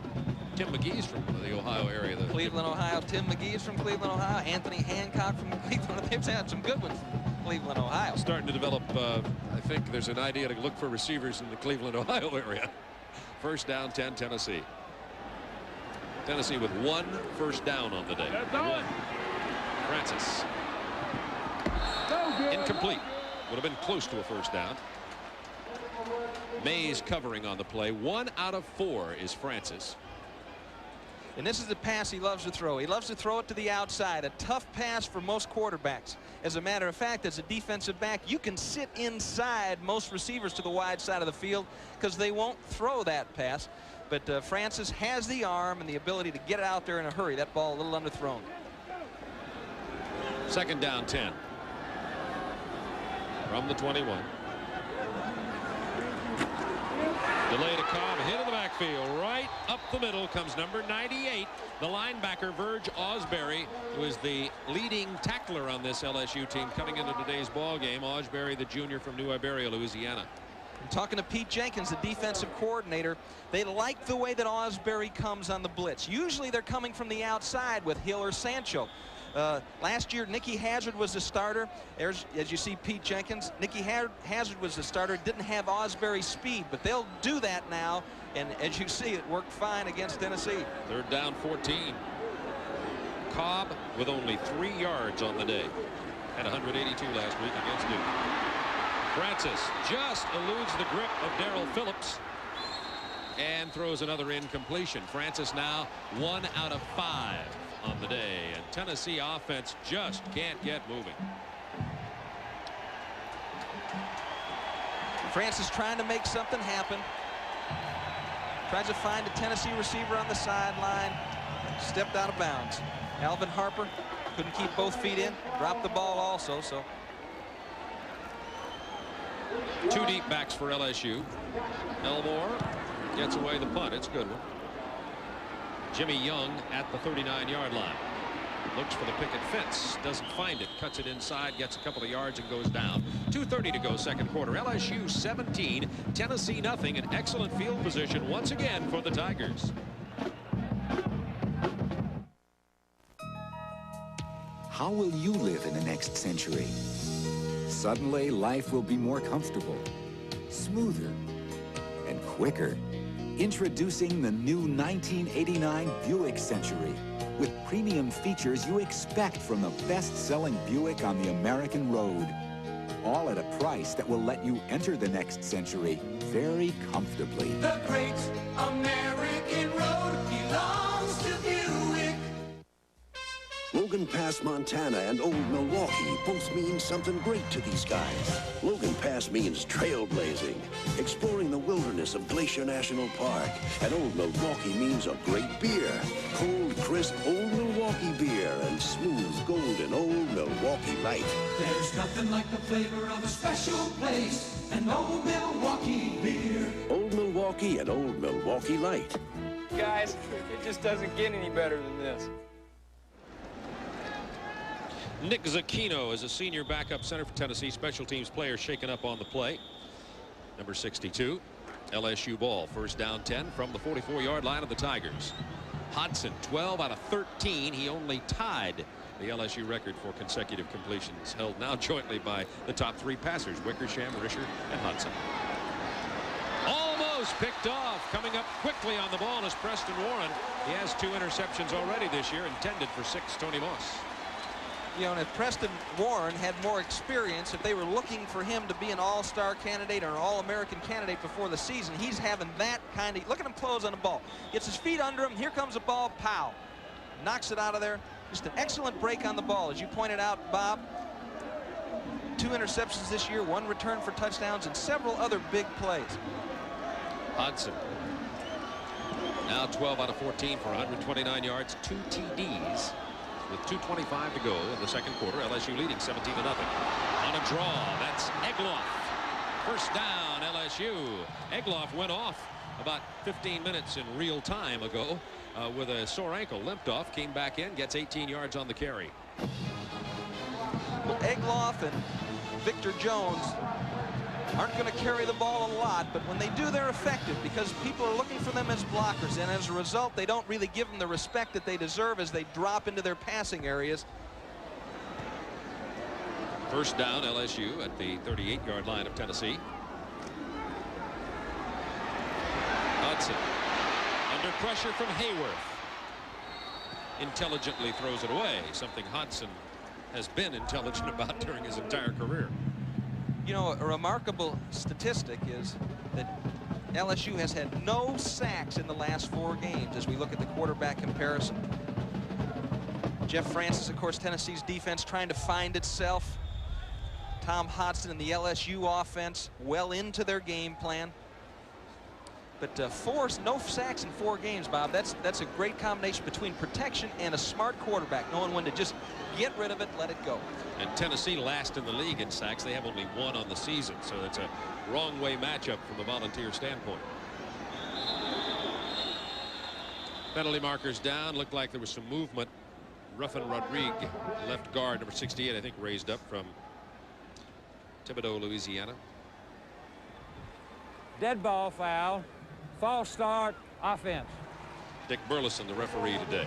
Minute 55 to go in the second quarter. LSU leading at 17-0 and in total control of this ball game. No other way to say it. 137 yards on the ground, 129 yards in the air. Tennessee has run for 15 total yards. Cobb has 3 carries only for only 3 yards. And Francis 1 out of 5 for 30. Could be the all-time halftime adjustment. Second down 15, LSU. Good pressure right up the middle, forcing Hodson to have to get rid of it. It was Hobby who came after him. It'll be third down 15. Hodson talked to Slip Watkins after that play, and he's talking to Slip about 1 of 2 things. One is if you miss a protection, that might have been one, and the other is you got to turn around and look. You are the blitz release here. You are the guy. Look, get over here, youngster. I got something to tell you. I don't like to hurt. I don't like these big guys chasing me. You turn around and look for the ball. It was a lookout block. Third down 15 now. Look out. Hodson, plenty of time this time. Intended for Fuller, incomplete at the 25. So this time the Tennessee defense holds, and LSU will have to give it up. Mark Fletcher covering on the play. Intended receiver was 33 Fuller. And a round of applause for the Tennessee defense. The last few years we've heard a lot of that applause here in Knoxville. Not so much in 1988. Well played by the secondary. Good trail technique by the defensive back. Forced Hodson to put more air under it than he'd like to, giving Fletcher time to come over and make the hit on Fuller. You saw number 5, Thomas Woods, back at his 15. Brian Griffith is the punter. He's the guy who punts and tries to drop it inside the 10. Almost hit his own player, but that momentum took it into the end zone for a touchback out to the 20-yard line. It'll be first down 10 Tennessee. A 43-yard punt by Brian Griffith. You're watching the SEC on TBS Sports. The Feat of the Week is brought to you by Fast Actin Tinactin. Puts out athlete's foot for good. The Braves are a long way from 5th place, but on Friday night they fought back against the Padres as if they were in a pennant race. 8th inning down 4-1, bases loaded when Dale Murphy rips a single that scores 2. Andres Thomas singles in the tying run, and the Braves take it to extra innings. In the 11th, Ozzie Virgil singles to give the Braves a 1-run lead, and it's up to Bruce Sutter to hold it. He does, zipping through the bottom of the 11th for his 14th save of the season, the 300th of his career. You know what really burns me up? My feet. Athlete's foot kept flaring up. I get rid of it for a while, but it'd just flare up again. Finally, I went to the doctor. He told me to get Tinactin. It's what doctors and pharmacists recommend most. Tinactin even cures recurring athlete's foot. Use it regularly like they tell you, and it'll keep the fire from coming back. Fast-acting Tinactin puts athlete's foot out for good. LSU 17-0, minute 36 to go in the first half. Tim, if Tennessee could get something on here, it'd be a whole different halftime. 17-7 instead of 17-0. Reggie Cobb's the single setback. A lot of receivers in there, but they give it to Cobb. Out to the 28-yard line for Reggie Cobb. Dunbar, number 63, with the stop for LSU. Clock ticking. Down to a 1:23 to go. Tennessee in the half. Tennessee with 2 timeouts left. Francis, here comes Eric Hill, great speed. And Francis shows you why he's a smart man. Hey, I tell you what, I saw Eric Hill down there in the locker room. This guy looks like he's carved out of graphite. You know, I like your phrase for guys built like him. Significant, what did you call him? Like a significant human being. Yes. Watch me lose a mom. 6'2", 245. Talking to Gil Brandt from the Dallas Cowboys today prior to the game. He's here looking at this. Gil Brandt loves this guy. Says he is a pro prospect with a capital P. 3rd down 5, Tennessee. Cobb driving to the 29. Needed to get to the 30 for the first down. Tennessee's offense at a minute 35. The fans on the edge hoping that quick drill offense could get something going, but Tennessee elected basically to go to the ground game with the one exception of the pass attempt, and that's when Eric Hill broke things up. Timeout LSU. Joey Wessel was out in the field trying to get the attention of defensive players to get that timeout. I'll tell you one thing, as a participant, especially a defensive player, when you're in an opposing team's den, there's nothing more than you like to hear than booing. You know, if you can get the home fans to boo the home team, well then, you know, you're doing your job. Coming up at halftime, the Pride of the Southland Band will perform. Craig Sager will be in our studios in Atlanta with scores and other college games around the nation. Also great games in SEC history. The Auburn-Florida State game from 1984. It was a wild one in Tallahassee, as Tim and I recall. It's all coming up at halftime. 53 seconds left in the half. It'll be 4th down and a long one for Tennessee. LSU called timeout. Number 18, Ken Elmore, is the Tennessee punter. He is on the field. LSU using that timeout to stop the clock, knowing they'll have another opportunity to try to get something going with probably somewhere around midfield position.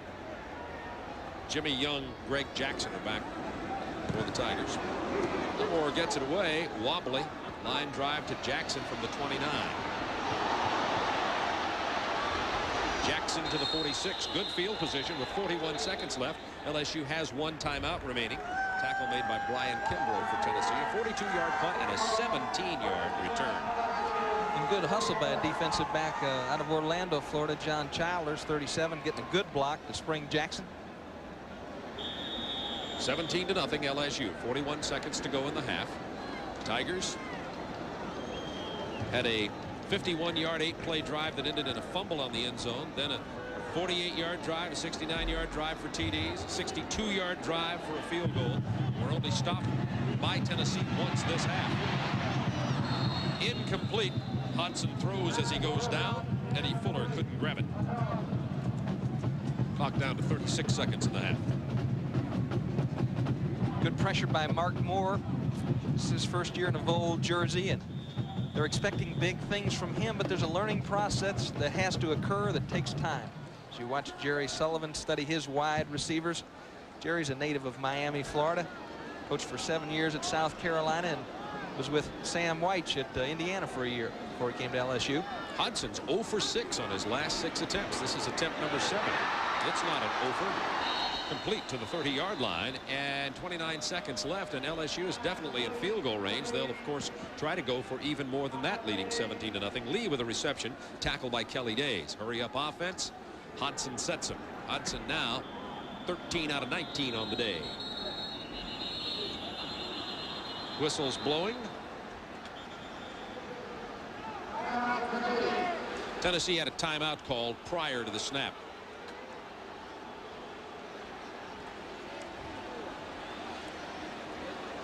Let's watch Alvin Lee coming across the middle here. We saw Alvin Lee earlier get past the defensive back, score a touchdown. Now he's just running a little inside route, kind of an option route. Look at him move with the football. Nice hands catching that ball, too. That's one thing that Jerry said he was working on those receivers with, as opposed to catching it like running backs do against their chest. As you look at Dick Bumpus giving instructions to Tennessee's defense, he's trying to get them to work on their hands more, catch the ball in their hands. And I like to see a receiver come inside and catch the ball. Sure you do. You made a career out of telling him to come on in here. Yeah, come here. Tennessee had 12 men on the field. It's kind of like throwing, you know, you're thinking of Hurricane Gilbert and all the flooding and storming and everybody piling sandbags the last few days. That's what the Tennessee defense is doing. They're trying to pile sandbags against this LSU hurricane called the Tigers, and they're using a lot of players, making a lot of substitutions. They tried to get a fifth defensive back on, couldn't get Charles McCray off, had to use one of the timeouts, and now the Tennessee defense is set for the first down 10 LSU. At just outside the 30.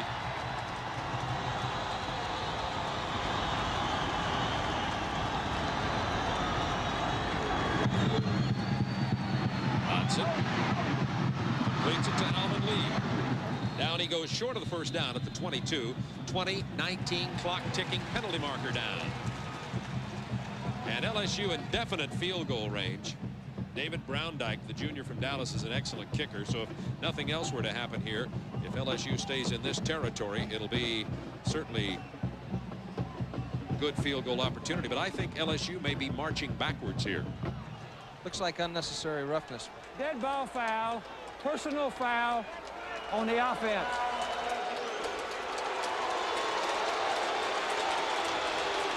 Looks like it might have been on the tight end, 89 Halliburton. Just see if we can pick anything up on the replay.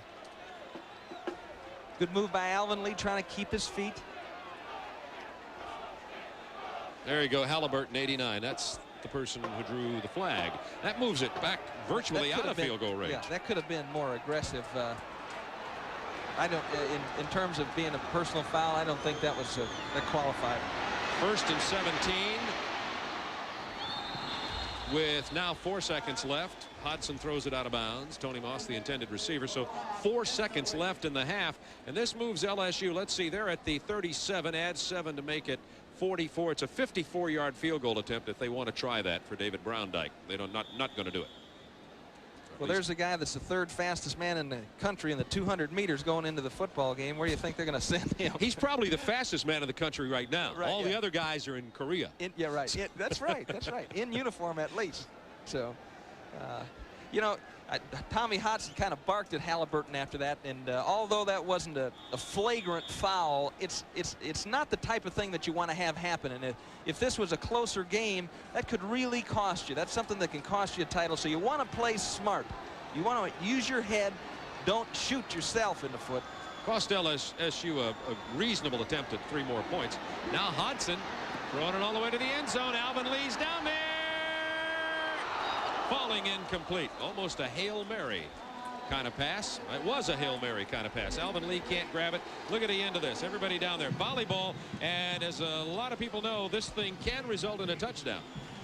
You see Moss, he's circling in behind. Lee is going to try to just knock it up in the air. Slip Watkins comes in from the front, Moss from the back, but it fell harmlessly to the ground. At the half, LSU 17. Johnny Majors, Tennessee Volunteers, nothing.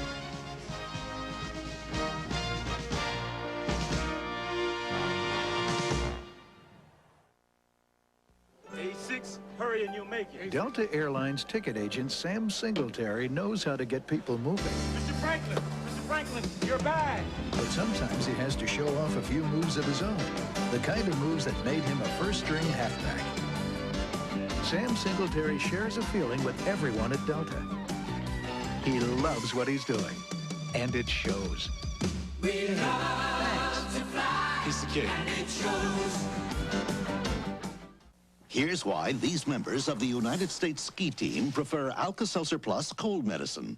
I came down with some mean cold symptoms. I was congested, I was tired, I couldn't breathe through my nose. I took Alka-Seltzer Plus and it helped to remove those cold symptoms. I've got a number of guys that are depending on me, and I have to be out there the next day. And Alka-Seltzer Plus really helps me do that. Alka-Seltzer Plus cold medicine. Fast, effective relief for tough winter colds. Try Alka-Seltzer Plus nighttime cold medicine to relieve your cold at night. We're not a company. But outstanding people come to us every day. People who want to make a contribution to a team and do work that really counts. People eager to see new places, do the unusual, and find the unusual. People who become your friends for life. People just like you. We're not a company. We're your country. We're the Navy. The Air Force. The Marines. The Army. We're the armed forces. It's a great place to start. Check again. We interrupt this transaction for a reminder. So what's your approach? There's one travel tip it pays to remember. We've got one good option. Choosing the card that actually pays you cash. Cash back for every charge. The Discover card. Daddy loves you too. Nice job, everybody. It pays to Discover, the card that pays you back. You're watching the Pride of the Southland Band at halftime here at Neyland Stadium in Knoxville with over 300 students in the band. It's directed by Dr. W.J. Julian. Dr. Julian's been with the Tennessee Music Organization for 28 years. Under his leadership, the band has gained a reputation as one of America's finest. Today, they're playing My Favorite Things, A Wonderful Day Like Today, Together, Wherever, and they're playing My Song.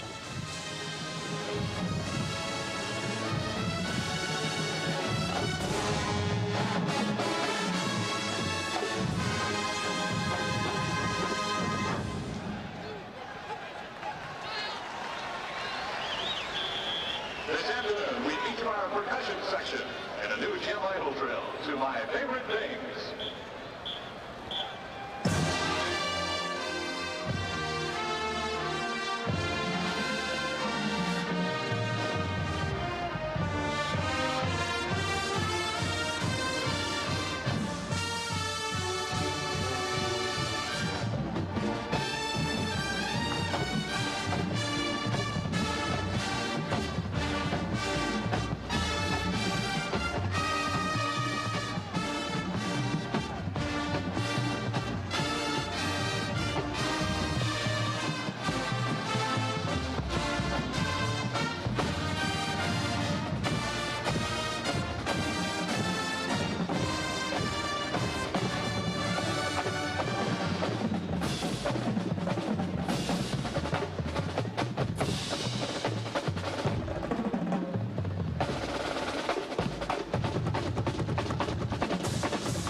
You've been watching the Pride of the Southland Band from the University of Tennessee. Coming up next, Craig Sager standing by in Atlanta with all the scores and highlights. So stay with us.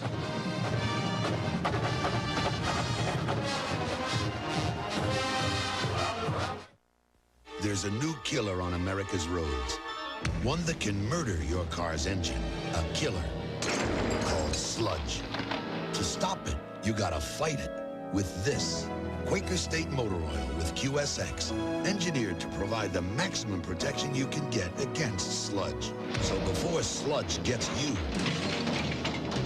get the Sludge Fighter. Quaker State. The big Q stands for quality.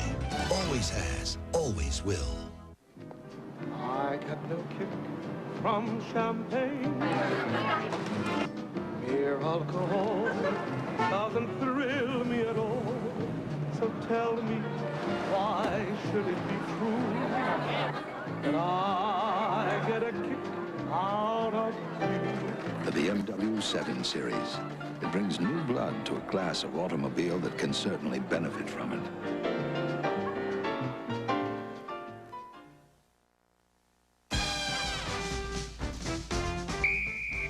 The Quaker State Halftime Report is brought to you by Quaker State Motor Oil with QSX for the maximum protection against sludge. Here with the latest in college football, Craig Sager. Hello, I'm Craig Sager, and this is the Quaker State Halftime Report. Lou Holtz is making his 4th trip to Spartan Stadium. So far, he has struck out, losing once at 3 different schools, North Carolina State, Minnesota, and Notre Dame. But he has the lead. His field goal kicker, Reggie Ho, 2 more today. He's 6 for 6 on the season. Notre Dame leading early 3rd quarter, 6-3. Maryland went on top of West Virginia 14-0, but Major Harris has led the Mountaineers back with a touchdown. He ran for 1 and he threw for another. It's 27-21. South Carolina has a field goal lead over East Carolina. They went into this game as a 23-point favorite. We'll see the Gamecocks next week against Georgia. Penn State has lost only once to Boston College. Gary Brown has just scored a 43-yard touchdown for the Nittany Lions to tie the score. Virginia on top of Georgia Tech. Georgia Tech coach Bobby Ross has not defeated a Division I team since he came to Georgia Tech a year ago. Baylor leads Iowa State by 2 touchdowns, and Vandy trails Rutgers 17-10 second quarter. Holy Cross behind by a touchdown to Lafayette. William and Mary a 7-6 lead early second quarter. Boston University has just scored a touchdown to take the lead over James Madison, and Delaware leads Rhode Island. The University of Kentucky football team was involved in an accident Friday that killed 2 people in a car. The 30 players aboard the bus were not injured. The accident occurred near Brown County State Park in Nashville, Indiana. The bus was one of 3 in a convoy carrying the Kentucky football team from Lexington to Bloomington, Indiana for this afternoon's game. The driver of the car who died at the scene apparently crossed the center line. Kentucky coach Jerry Claiborne, who was also aboard the bus, said it was an unfortunate accident and obviously a very traumatic experience for all of us. Fearing the worst from Hurricane Gilbert, the Alabama football team did not travel to Texas A&M. Well, that story next on the Quaker State Halftime Report. You're watching the SEC on TBS Sports. Florida quality orange juice. It wakes you up and it tastes like a dream. Orange juice, there's nothing like it in the world. 100% pure Florida quality. What does this ski resort in the Alps have in common with? This rooftop restaurant in Rome. Or this medieval dining room. And this California windmill. They're all part of the world's largest lodging chain and instant reservation system, Best Western, with distinctively different hotels joining our family all the time. Best Western, the right place to stay at the right price all over the world. So call us now. Call 1-800-528-1234. Best Western, 1. You know, there's just something about Georgia and their ability to produce quality running backs. Look at his speed, his acceleration. Hampton! You think it's something in the water? 7th-ranked Georgia battles South Carolina. 12:30 Eastern on the Superstation next Saturday. For more than 50 years, a distinguished football legacy second to none. Bowl victories, television appearances, All-American honors, national recognition.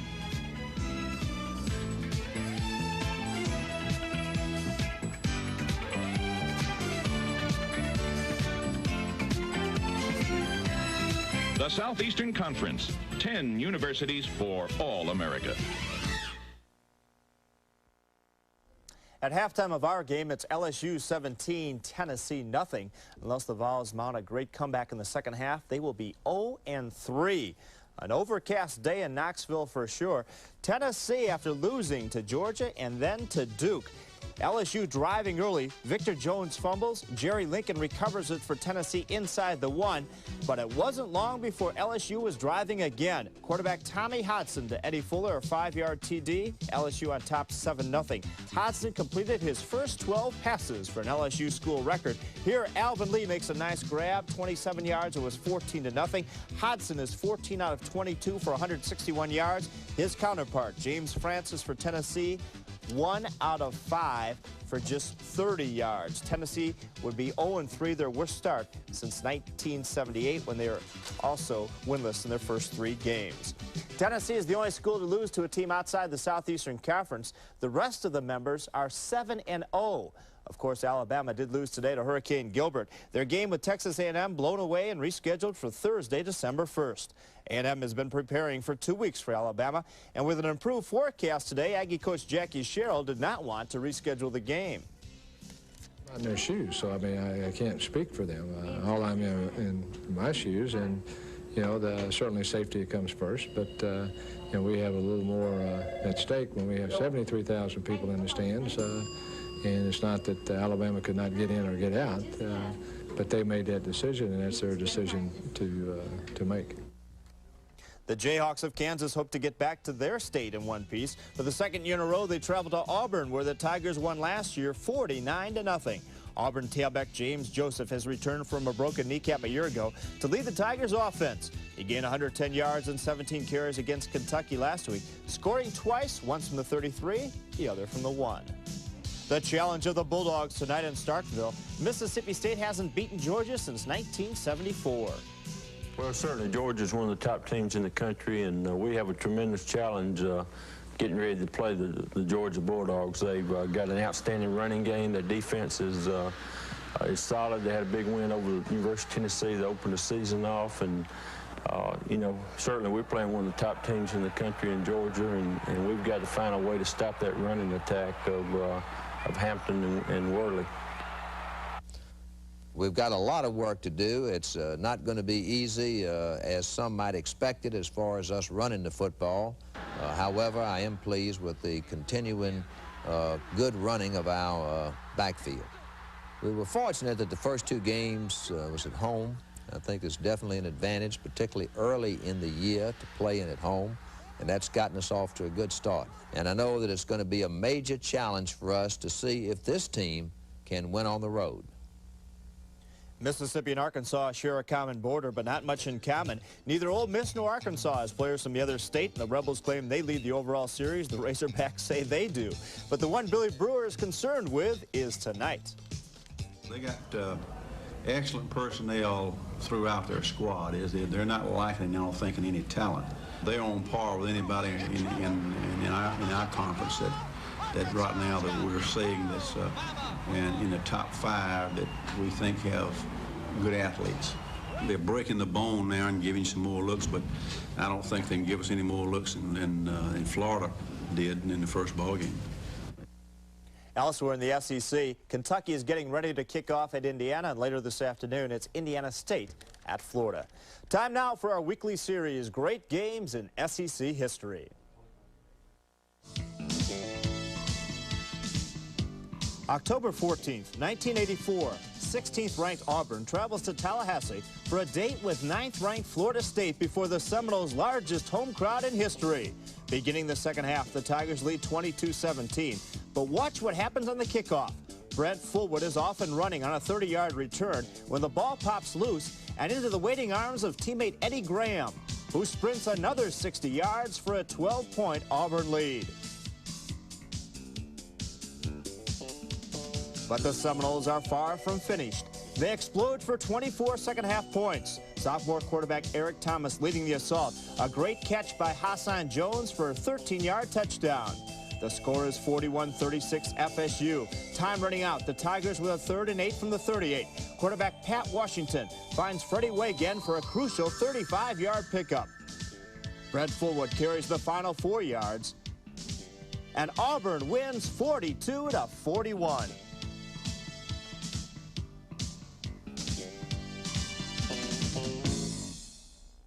We'll be back with the second half of LSU Tennessee. The Tigers leading 17-0 after a visit to both campuses.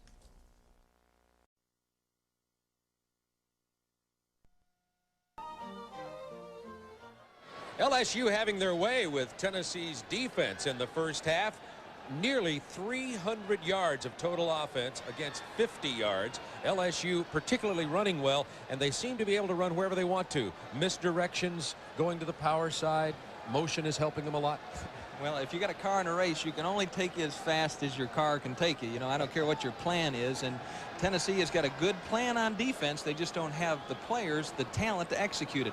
LSU, on the other hand, is running a perfectly executed offensive plan. They're using motion to confuse, not confuse, that's not the right word, but just to get to complicate things for the Tennessee defense. And we'll show you an example of this here.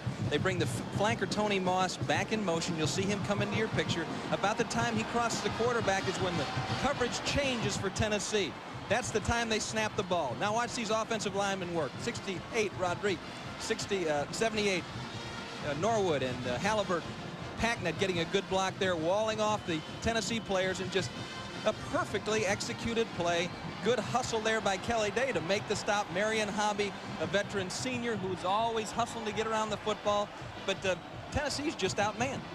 Tennessee outmanned and outscored 17-0 at halftime. Jeff Francis has completed only one pass in the first half. Back with the second half kickoff right after this.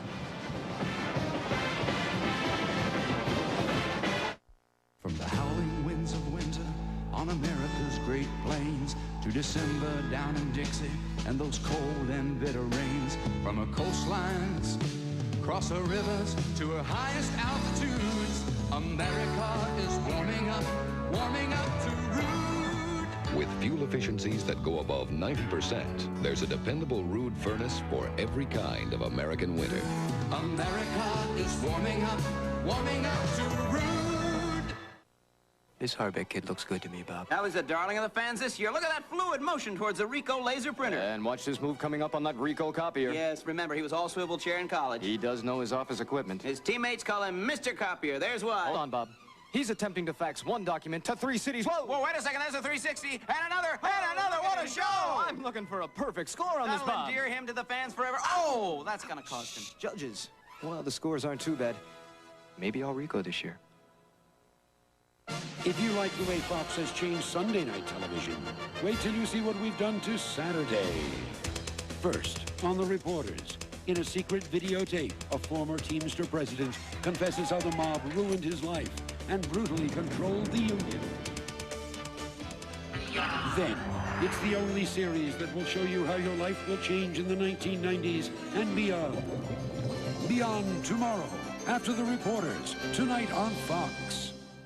Sunday on Award Theater. What kind of a man is Liberty Valance? He's a no-good gun-packing, murdering thief. What kind of a man stands up to Liberty Valance? Try it, Liberty. Just try it. What kind of a man can kill Liberty Valance? This time, right between the eyes. Jimmy Stewart, Lee Marvin, and John Wayne, the man who shot Liberty Valance. The Award Theater presentation, 10:35 Eastern on Superstation TBS Sunday morning.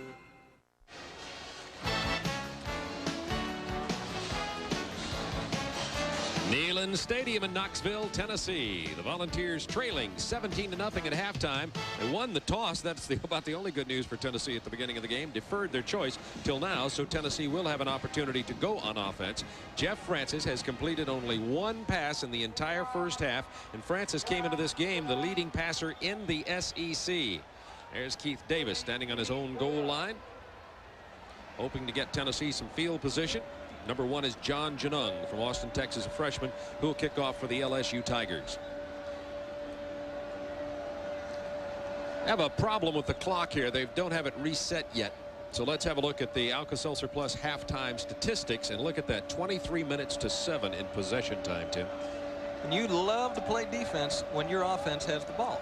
And that's the best way to play it. You know, you can, in 1973, we set most of the records in the NFL in terms of passing defense and run defense because we had such a great offense that would control the football.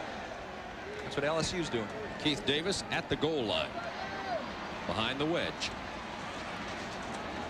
Wedge didn't work too well. Davis goes down at the 22. Joe Brown with the hit. We talked about the battle of the quarterbacks today, and Francis is going to get a chance to get back in there starting right now. But Hodson was at one time 12 out of 12. Then he threw 6 straight incompletions to finish the half at 14 of 22. Jeff Francis, 1 30-yard pass completion. As you see, he only attempted 5. Tennessee only had 5 opportunities. 1 first down. On the first play, Reggie Cobb goes out of bounds at the 28-yard line. Cobb with only 15 yards in the first half, and he had 182 last week against Duke. And a good block by John Rollins leading the play, and Phil Stewart did an excellent job of hooking Ron Sancho. So one of the things that Walt Harris mentioned as we look at these first half possessions. We're talking about Tennessee not able to get anything done. Notice they only had 1 first down. And that's not only Tennessee not being able to get anything done, Bob. Excellent job of defense by LSU. Cobb stopped at the 29. Needs to go to the 31 for the first down, so another conversion situation for Tennessee. One of the things that Walt Harris talked about, who is the play caller and offensive coordinator for Tennessee, and Jeff Francis's tutor, is he doesn't want to be influenced by the score in the football game. That's something that John Majors talked to him about. He said, run your game plan. Let things happen. Don't worry about the defense. Don't worry, but just run the ball and mix in a pass. Third down 2. Cobb short of the first down. Reggie Cobb goes down right at the 30, maybe inches more, but Tennessee will have to give it up here.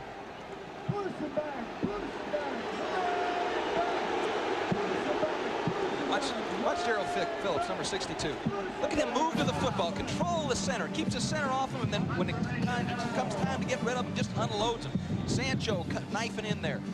And as you mentioned before, Dunbar and James. But that's how you play nose. Control the center. Don't let him don't let him keep you out of any action. Almost got that punt off the foot of Ken Elmore. Did LSU. Jimmy Young at the 29-yard line. Hauled down from behind at the 33. And LSU with 298 yards of offense in the first half. We'll go back on the attack. 41-yard punt, 5-yard return. Tommy Hodson in his last 15 starts at LSU is 14-0-1. We're talking winner with a capital W. And with every game and with every snap, he gains more experience, more exposure, more confidence. You're seeing him be more vocal as a leader, too, and he's going to develop into something just out of sight. Slip Watkins to the 37. We talked about what Tennessee did with the ball in the first half. Here's what LSU did. That first fumble occurred on the 1-yard line. They were just able to maintain possession. Look at the yards: 45, 48, 31, 44, 46. Second down 6 from the 37-yard line. Watkins again. Not much this time. Tackle by Tracy Hayworth. Tennessee's defense starting this half with McCray, Martin Williams, and Hobby up front. Linebackers are Kimbrough, Shazon Bradley, Keith DeLong, and Tracy Hayworth. It's Warren, Klein, Days, and Lincoln in the secondary for the Volunteers. That's telling. 5 stops, secondary 21. And you don't win football games that way. DeLong has, by the way, 8 tackles individually today. On third down 4, Hodson in the pocket, over the middle, wide open. Watkins first down. Watkins maintains his balance until a host of orange jerseys get there. Initial tackle made by Murray and Hobby. First down to Watkins. Again, Donahue working with some inexperienced linemen and just outmanned up front in terms of personnel. Kelly Days, 39, the free safety for Tennessee, comes off holding his right arm, and in goes Tony Nelson. We'll check his condition. It is first down 10. LSU from midfield. Hodson, deep drop. Tony Moss to the 23-yard line of Tennessee. LSU knifing through the Tennessee defense. Klein with the tackle. 28-yard gain on that toss. Most inexperienced linebackers, Bob. You see Shazon Bradley stepping up into the line of scrimmage on that fake. Most inexperienced linebacker going to bite on those play fakes and open up that area in that 20-yard line area. It's just something that LSU knew would be there when you're playing against a true freshman who is not yet sure how to play pass defense. First down 10 from the 24-yard line. Pitch to Watkins. Finds the seam. Cuts it back to the 6-yard line. Spotted at the 4. Jeremy Lincoln finally getting the stop, and it's first and goal LSU. They're running it and they're passing it successfully. I hope it's in the replay. A block by Alvin Lee. He just smacks somebody. You see the body on the ground. Cedric Klein, just a great block by the receiver. This LSU offense hitting on all cylinders right now as Slip Watkins heads toward the end zone. but just unselfish. Receivers blocking downfield, sacrificing their body, and that's the type of effort you got to have to win the SEC. First and goal from the 4. Fuller struggles to about the 3. 17-0 LSU. Opening moments, second half from Knoxville. McCray with the tackle for the Volunteers. As you see, Mike Archer there has done a marvelous job with this LSU football team, and when he got the job, he kept most of the staff that was there. Pete Jenkins became the defensive coordinator. Ed Zombrecker, of course, remained as the offensive coordinator. And Mike said he just let them coach, let them do their thing. Didn't call a play last year, didn't call a defense. Second down goal. In motion, Alvin Lee. Play fake, Hodson throwing, Lee catching, touchdown, LSU. Like a hot knife through butter. Alvin Lee with 2 touchdown catches on the day. That's the 3rd touchdown pass for Tommy Hodson, and he's thrown for 201 yards. Usually in these situations down here, Bob, you got a man-to-man call, the cornerback trying to go with the receiver in motion. He turns around midstream, heads back the other way. It's awfully difficult for him to get back there and lock up. Good call by LSU. Point after attempt is good, and Browndyke is now 64 out of 64 in PATs in his LSU career. 10:16 to go, third quarter. LSU on the romp, 24-0.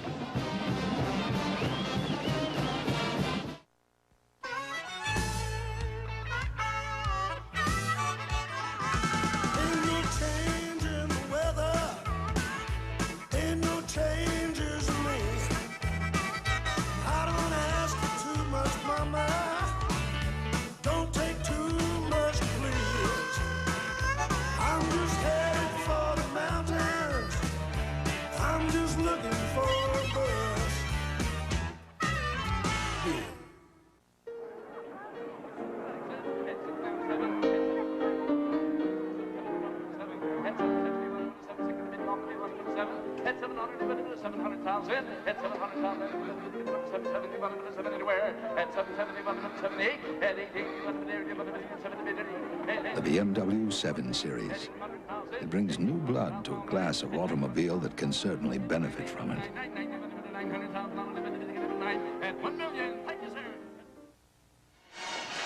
Today's game is being brought to you by BMW, the ultimate driving machine. To test drive, simply phone your nearest BMW dealer. And by Busch Beer, the beer with a taste as smooth as its name. Smooth as LSU's offense today. 24-0 LSU leading Tennessee. LSU now has 201 yards in the air and 164 on the ground. Janung with the kickoff. It's Anthony Morgan. As he bobbles it, he turns it back upfield to the 25-yard line, where Tennessee sets up shop. First down 10.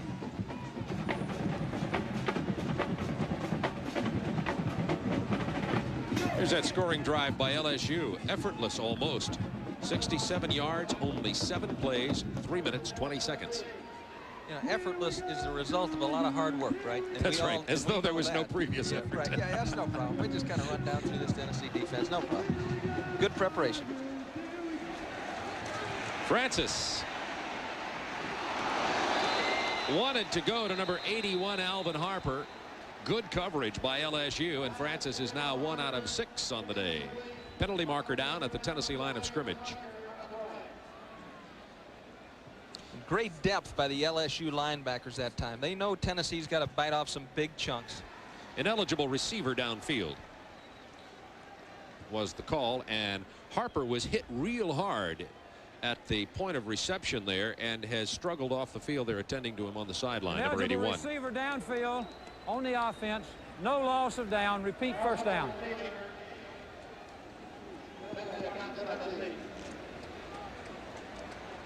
Francis setting up, clearing it out with Woods, and here comes Harper over the middle. Look at the drop. Look at Bice react on the football. Look how deep he is. Oliver Lawrence back there, Osbury back there, 20 yards down the field. Those veteran linebackers aren't going to bite on that little draw fake. First and 15 following the ineligible receiver call against Tennessee. Francis completes this one to Thomas Woods. first down, Tennessee to the 41-yard line. 21-yard gain. Jamie Bice covering on the play. Thomas Woods has 2 catches today, the only 2 catches of the day for Tennessee. 14 catches on the year, and last year Woods as a sophomore led Tennessee with 26 catches, so he's on target to break that if he can keep up his performance this year. Tennessee's second first down. Francis missed his receiver Woods by a lot that time. 92,000 here today, the official attendance at Neyland Stadium. Despite heavy rain this morning, it has lightened up now to just really a light mist falling here in Knoxville. Alvin Lee, 2 touchdown catches, first 2 of his career, and a couple of great blocks and some other nice catches. Excuse me. It just has demonstrated very well. He's made a lot of progress. Second down 10. Reggie Cobb looking for a hole, finding nothing, instead finding Sancho. Ron Sancho makes his 4th tackle of the day, gain of about 3 yards for Cobb. Eric Still limps off the field for Tennessee. I believe that's Eric Still, number 79. Could have been 78, as a matter of fact, before we say that's Eric Still. If it was, that would be Antone Davis, who had a sore ankle anyway. Didn't expect him to play. We'll check on that. One of the Tennessee offensive linemen just limped off. Third down 6, Volunteers. Francis has to keep it. Gets the first down.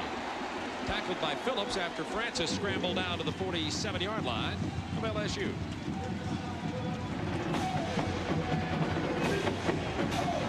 LSU just lost containment on the rush that time from the outside. By the way, it was Antone Davis who came off the field. He had a sore ankle to begin with for Tennessee. They tried to play him a little bit today, and he may have re-injured it. He's on the sideline now being attended to. Once again, they brought Osbury up the middle, Bob, to create the pressure. Play fake to Cobb. Francis rolls left, throws left, broken up beautifully. Was that Mark Mays? You bet. Intended for Terrence Cleveland. Mays is a tremendous cornerback, 24. And he's a tremendous athlete. They really like Mike Archer, thinks he can be an NFL cornerback. We saw him a couple of years ago, almost made the catch. Beautiful reaction on the football. We saw him a couple of years ago play both ways against Ole Miss. He was the most valuable defensive player in the game, and he also caught 2 passes. So a fine athlete. 3 wideouts for Tennessee on the second down 10. From the 48 of LSU. Check off by Francis.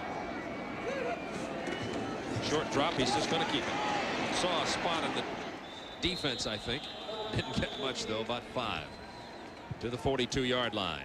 From Neyland Stadium in Knoxville, light mist falling. Bob Neal and Tim Foley with you. SEC football coverage on the Superstation. We'll be with you all year long, showing the best of the SEC. Next week, we'll be at Columbia, South Carolina for Georgia and the South Carolina Gamecocks. That ought to be a great contest, too, Bob. Third down 5. We've seen some great ones here at Neyland Stadium. Last year's 2020 21-21 tie with Auburn. Reggie Cobb close to the first down, but short. Inside the 40 on the third down.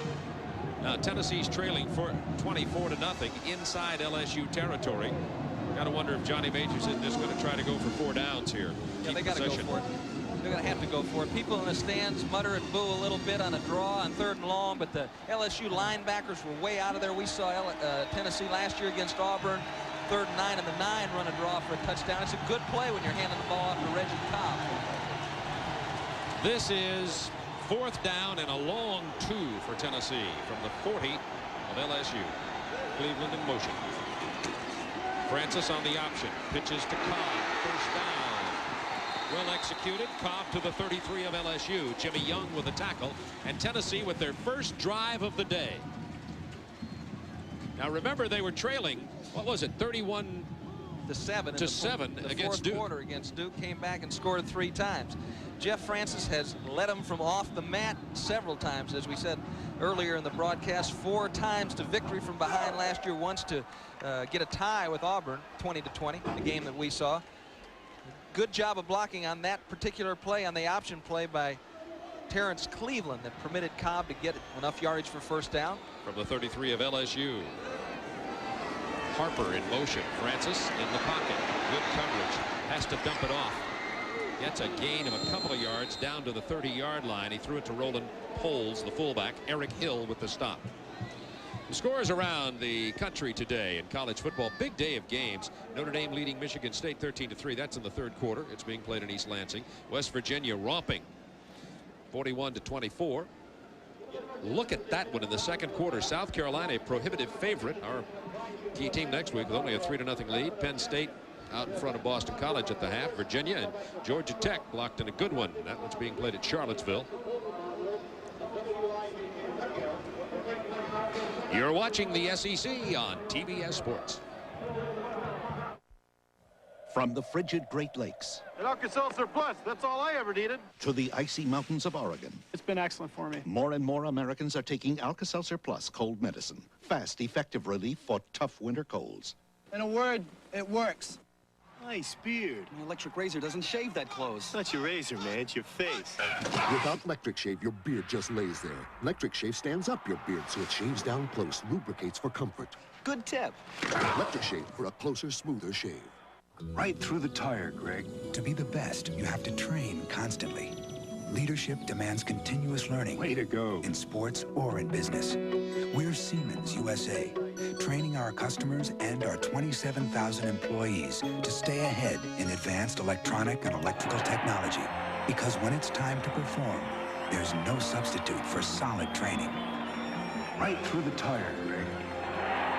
We are Siemens USA. Second down, 7, Tennessee. The ball at the 30-yard line of LSU. LSU's Clint James, defensive lineman, was taken off the field with an injury. Here's the pitch to Cobb. Can he get outside? No, he cuts it in the hole and dives down to the 24-yard line. On the second down, 7, Cobb is close to the first down. So number 70, Clint James, LSU's right defensive end, was shaken up and taken off the field. Mark Boutte is in there in his place, a 6'4" freshman from Lake Charles, Louisiana.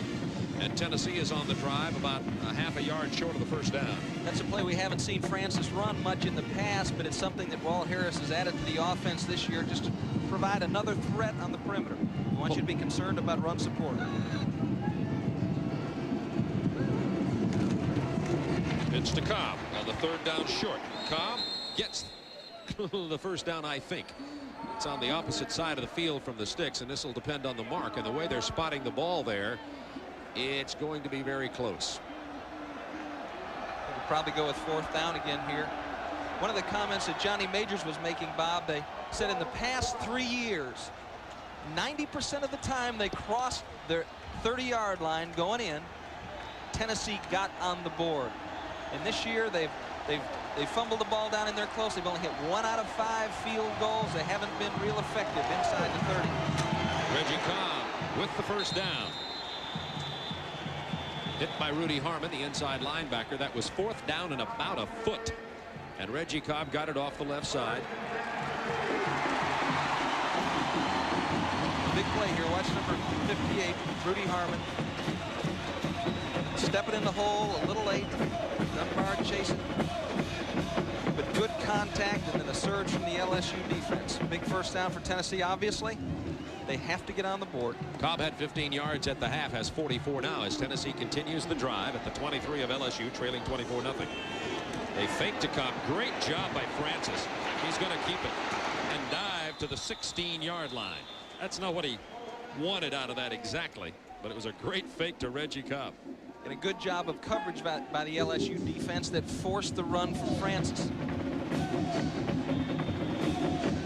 Northern Illinois University out in front of Wisconsin, 7-0. Northern Illinois favored in that game. And at the half, Rutgers leading Vanderbilt by 3. Rutgers beat Michigan State last week.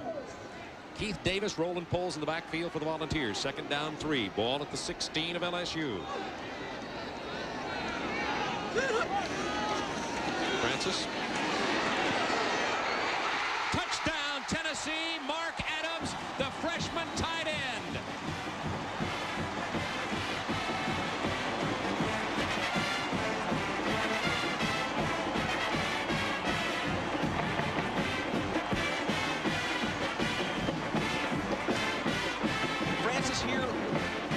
Greg Jackson looking to the wide side. What he did was he drew Greg Jackson, the free safety, off to the strong side, and you see Jackson making contact right there, but he actually beat the linebacker upfield, tight end. Jeff Francis looked him off, came back to the tight end. Nice play.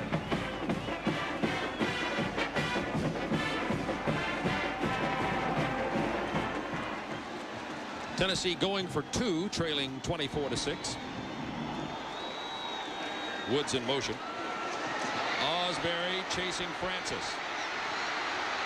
Look at his nimble feet, throwing across the middle, incomplete. Oh, Verge Osbury was right in there all over Jeff Francis, showing great nimble feet, getting out of the way. Tennessee trailing 24-6, 3:57 to go in the third quarter. I got milk from champagne. Mere alcohol doesn't thrill me at all. So tell me, why should it be true? I get a kick out of pain. The BMW 7 Series. It brings new blood to a class of automobile that can certainly benefit from it. We're not a company, but no company has more pride in what they do, or more pride in how well they do it. We offer you a meaningful and fulfilling future, one that goes far beyond the ordinary, one that brings with it the respect and admiration of Americans everywhere. We're not a company, we're your country. We're the Air Force, the Marines, the Army, the Navy. We're the Armed Forces. It's a great place to start. Next week, we'll see Todd Ellis, the quarterback who's rewritten the South Carolina record books. He'll let it roll Saturday against the 7th-ranked Georgia Bulldog in the best college matchup of the weekend. Georgia, South Carolina, 12:30 Eastern, 11:30 Central, right here on TBS Sports. McCallum set to kick off for Tennessee. Slip Watkins and Vincent Fuller are the deep backs for LSU. McCallum's going to take it to Watkins. Doesn't get it very deep from the 80. Fumbles. It came loose again. Tennessee ball at the 13-yard line. Oh, my.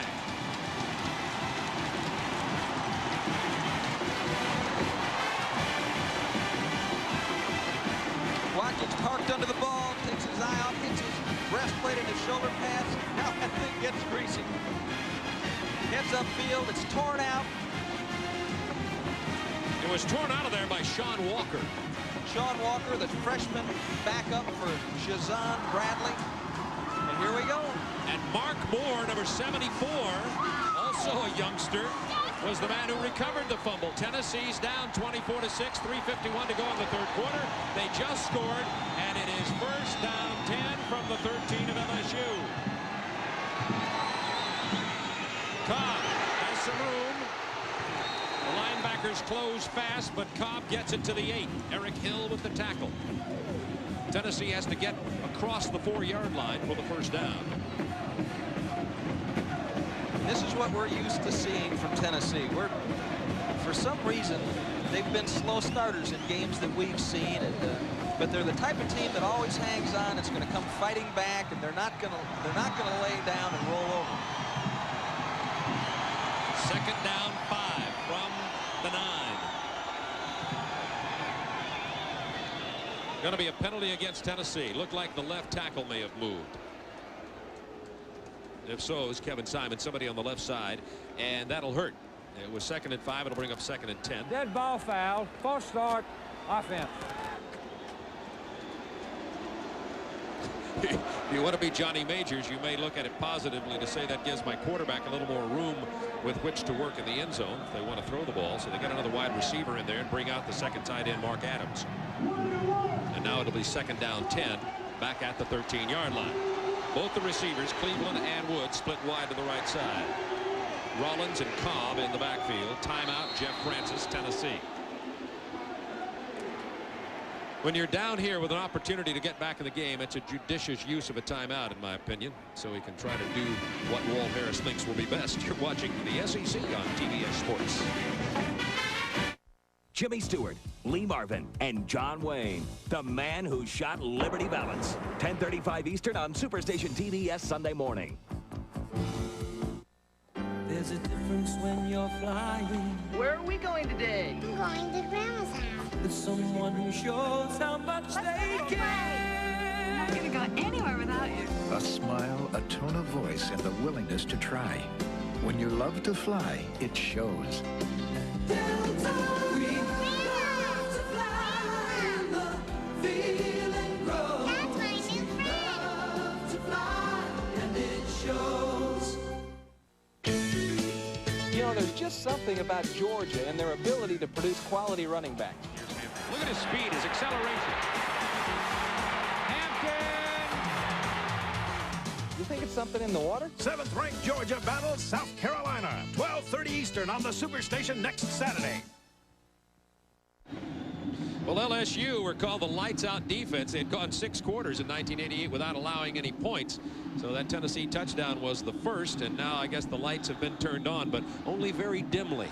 You know, and when it gets to be 24-0, you lose a little bit of your edge on defense. But I guarantee you, right, they're sharpening the blade right now because they know this could be a football game. Tennessee gets in the end zone here. See what Francis is going to do after the timeout. 2nd down 10 from the 13. On the play fake, has to just throw it away. It was almost a lateral. Cobb was the safety valve. Well, so much for the best laid plans. Look who was out there with him. Daryl Phillips dropping back. I mean, that guy covers some ground. They may have put him in free safety before he's through. What do you think about that, Mike? Senior from Franklin, Louisiana, all-conference last year, Daryl Phillips. I love his nickname for the front three of Dunbar, Phillips, and James. He says it's Heavy D and the boys. And they are tough. Along with Auburn, just a real tough front three. 3rd down 10, Tennessee. Draw to Cobb. To the 10. Booze on the draw play, but you saw what happened when Tennessee tried to throw it last time.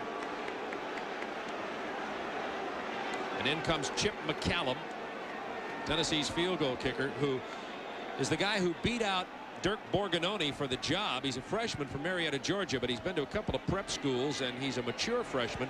But last week in the loss to Duke, McCallum missed 4 field goals. This one's going to be about 27 yards. It is good. McCallum gets him back on the board. So Tennessee, after the fumble, can't get it in the end zone, but picks up 3, and it's 24-9. 2:08 remaining in the 3rd quarter. LSU leading. You know, one of the things that concerned the LSU coaches, Bob, and talking to Pete Jenkins before the game, was the quick strike capability of Tennessee. They've got those rockets on the outside that can score in a hurry. And Tennessee, although they got beat up in the first half against Georgia, had a touchdown pass dropped by Morgan, had a touchdown called back. So LSU is aware of that, and they certainly are going to be a lot more conscientious about what's happening now. Well, Tennessee had 20 yards on the ground at halftime. In the 3rd quarter, picked up 60 more for a total of 80 on the day. And Francis, with 30 yards at halftime, has 71. He's 4 out of 11 with a TD pass now. You just saw Pete Jenkins directing some traffic along the LSU sidelines, trying to say, hey, boys, let's get back in this game here. We got to play now. Slip Watkins, Vincent Fuller back deep. Watkins is 2, Fuller 27 for LSU. Tennessee trailing 24-9. 2:08 remaining.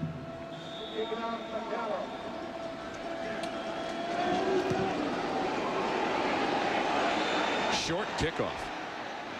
Picked up at the 12-yard line by Corey Raymond. And Raymond out to about the 28-yard line. He's hit by Casey Rogers. Over 200 yards for Tom Hodson on the day.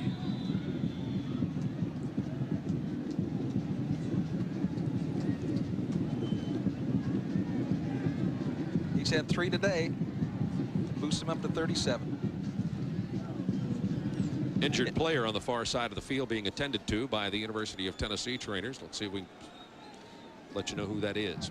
We probably have Well, there are great coaches all across the country, but we probably have two of the best quarterback coaches in this stadium here today. We've got Ed Zombrecker for LSU, who has done a remarkable job of bringing along Tom Hodson and Walt Harris, who's tutored some great quarterbacks. He's really developed Jeff Francis.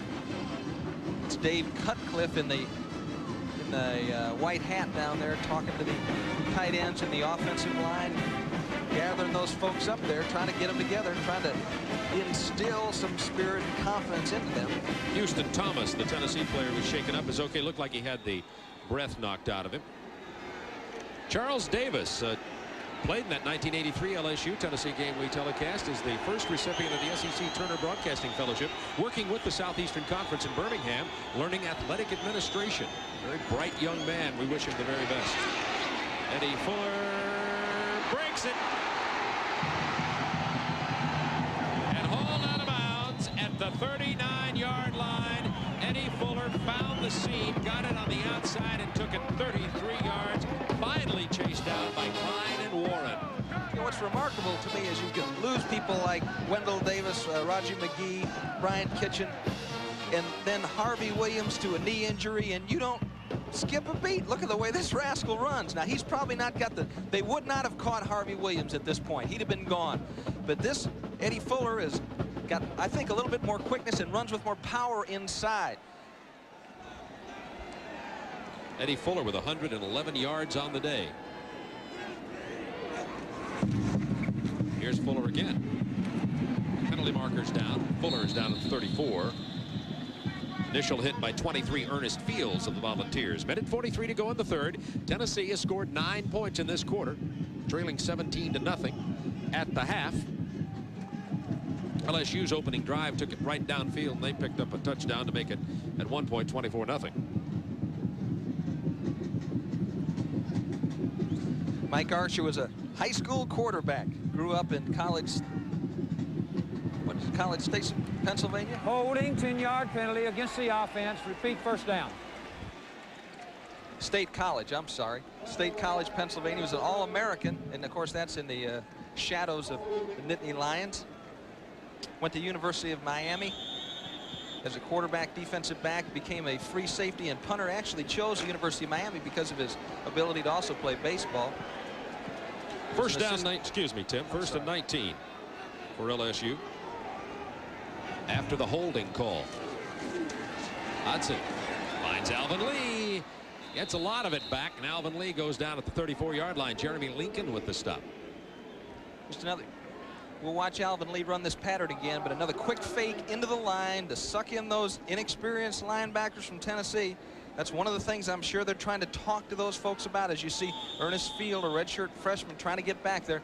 Dick Bump is trying to make them less aggressive on that play fake. Second down 7 from the 36. Less than a minute to go, third quarter.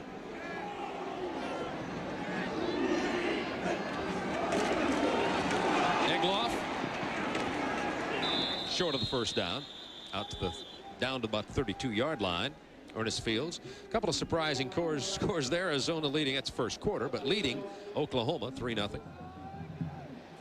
And South Carolina struggling offensively against East Carolina. South Carolina at least a 2-touchdown favorite in that game, but that's at halftime, and Todd Ellis may get uncranked. So, yeah.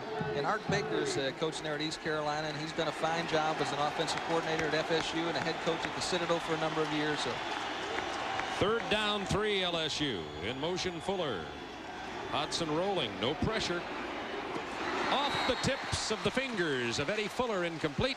Tennessee's defense holds, or more accurately, Hodson missed on the pass. A little finesse problem there. Hodson is, however, 18 of 27 for 257 yards and 3 touchdowns today. That one just squirted away from Tom Hodson, a little out of the reach of Eddie Fuller.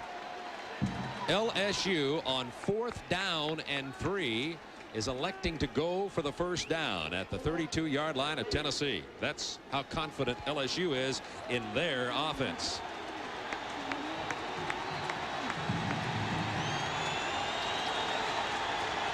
Fuller in motion. Hodson's rolling out the same way, going to look for Fuller again. They connect this time, went back to the same play. Out of bounds at the 19. Warren covering.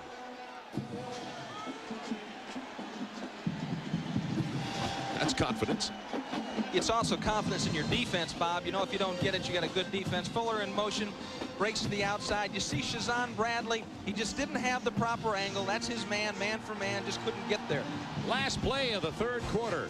LSU will have it 1st and 10 at the Tennessee 19 when we return. You're watching the SEC on TBS Sports.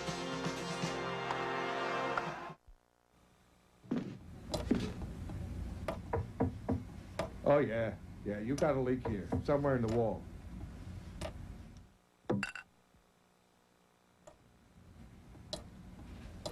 I just hope I can get to it before it gets too bad. At times like this, now you can choose this. New Maximum Strength Pepto-Bismol. Now there's twice the medicine, twice the Pepto. Remodeling or renovating? Everyone's doing it. CertainTeed fiberglass insulation can help make your home more comfortable year-round. Whether you're adding it to that new room or re-insulating your attic to help bring down energy bills, hurry to your nearest retailer and get $1 back for every bundle you buy, up to $30, with the Buck-a-Bundle rebate going on all across the country. CertainTeed, at home in America's smartest homes. TNT, coming this fall on cable. We have 15 minutes of football remaining here in Knoxville, and already LSU has 429 yards of total offense and leading 24-9 on the drive again. Right. Tennessee looked like it's coming off the mat a little bit, though, and with that quick strike offense, the game's not over. Stick with us. We got some interesting things yet to happen. And maybe another fumble, maybe another opportunity for Tennessee, but at the moment, the Volunteers have their backs against the goal line again. It will be 1st down 10, LSU just inside the Tennessee 20-yard line. Eddie Fuller has 111 yards rushing for the Tigers, his career high here today. Here he comes for more. 5 yards more for Eddie Fuller. Down to the 15-yard line, Martin Williams with the stop for Tennessee. Talking to Johnny Major, said he got his staff together Sunday night and they reviewed both the offensive and defensive films as a unit. Usually just the defensive coaches look at the defensive films, trying to come up with a plan, seeing if the offensive coaches see something that the defensive coaches don't see, trying to promote some unity, because you hate your team to segment at a time when they're under pressure. Blame it on the defense, blame it on the offense. 2nd down 5. Not much that time. Eddie Fuller goes down for no gain. Casey Rogers makes the stop, and you saw a true freshman in the ball game for LSU at wide receiver, a guy they're really high on in motion that time, number 23 Wayne Williams, who's going out of the game now, but you'll be hearing his name a lot in the future. He's a 5'8" guy who's recruited as a tailback, speedster from Brazoria, Texas. But when Todd Kitchen went down with a knee in the preseason for him, they needed to get another receiver ready, and Wayne Williams is the one they chose. Here's Fuller in motion on the 3rd down over his outstretched fingertips. LSU is going to have a field goal attempt here. Here's what's happened in the ball game. Hodson, first of all, is happening. 228 yards, 3 TDs. He had 12 of 12 at one time. Fuller 187 all-purpose yards. That's receiving, running. Tennessee 150 combined yards. Tennessee has 79 on the ground, 71 in the air. Browndyke in for the field goal attempt. The left footer tries it from 31 yards out.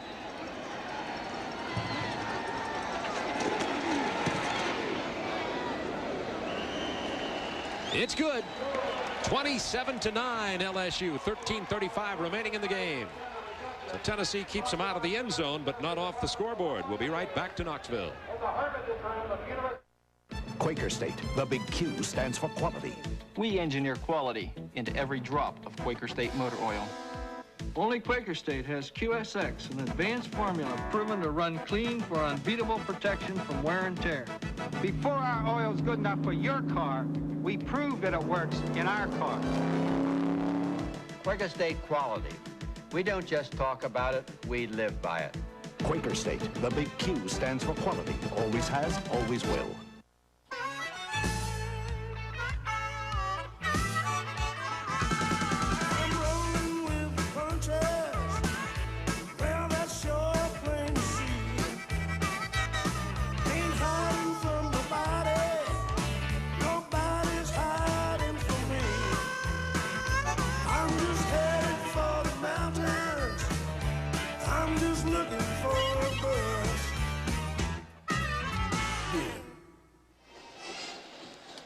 Today's game is being brought to you by Busch Beer, the beer with a taste as smooth as its name, and by the U.S. Armed Forces. It's a great place to start. 13:35 to go in the ball game. Bob Neal and Tim Foley with you from Neyland Stadium in Knoxville, Tennessee. LSU leading Tennessee 27-9. LSU came in here ranked 8th in the country.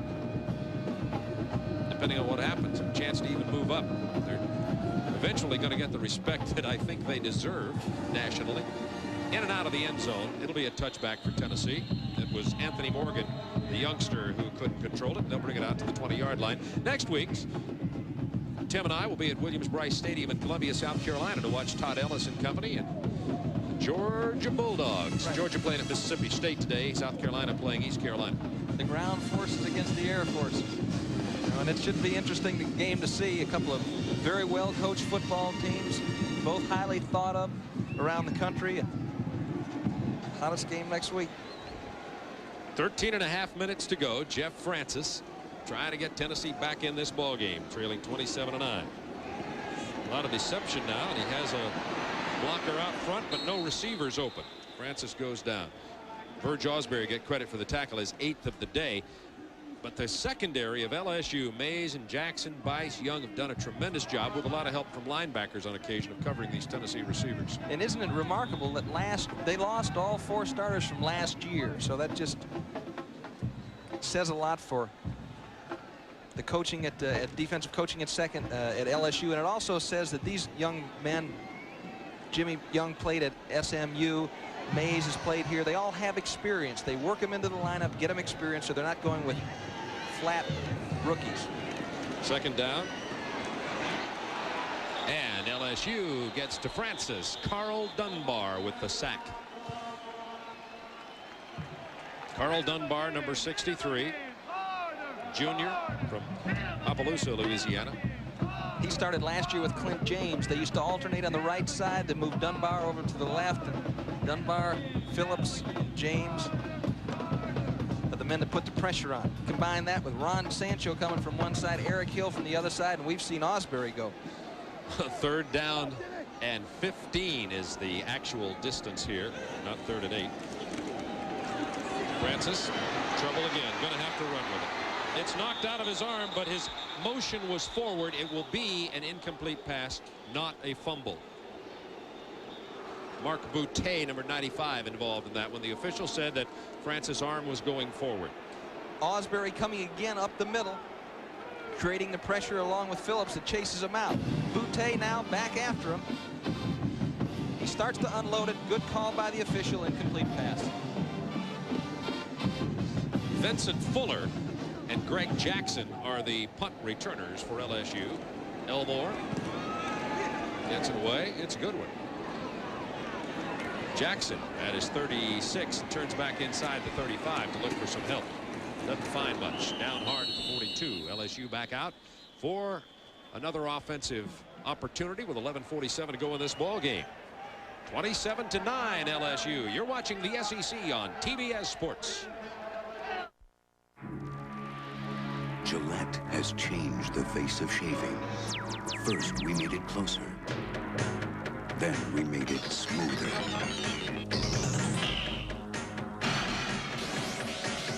Atra Plus.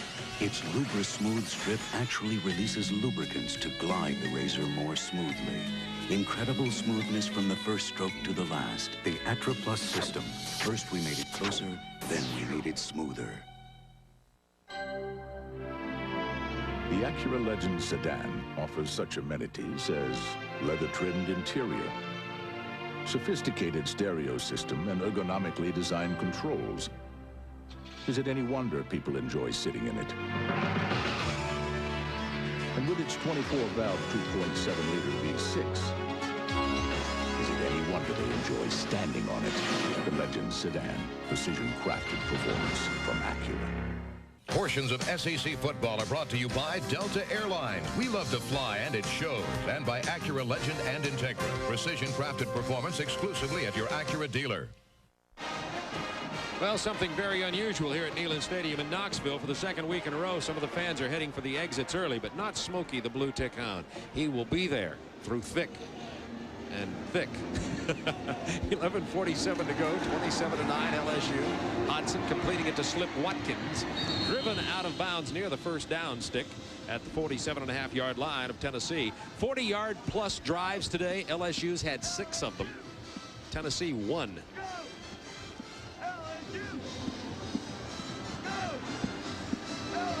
Well, the fact that Tennessee's only been able to put together 1 speaks highly for the LSU defense, linebackers, and secondary. Talking to John Fontes, who's the defensive backfield coach here at LSU, and he's just really happy with the work habits of his kids and their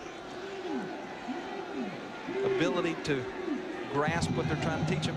2nd down 1. Hodson with a checkoff, motioning his players back. Hodson with a pitch out to Watkins. Watkins with a nice move to get the first down. Hobby had come up to stop him in the backfield, but did grab him by the arm to get him down right at the 45-yard line. Well, Tennessee 0-2 with a chance to go 0-3 probably here today. But look at that. There haven't been many bad starts since 1893.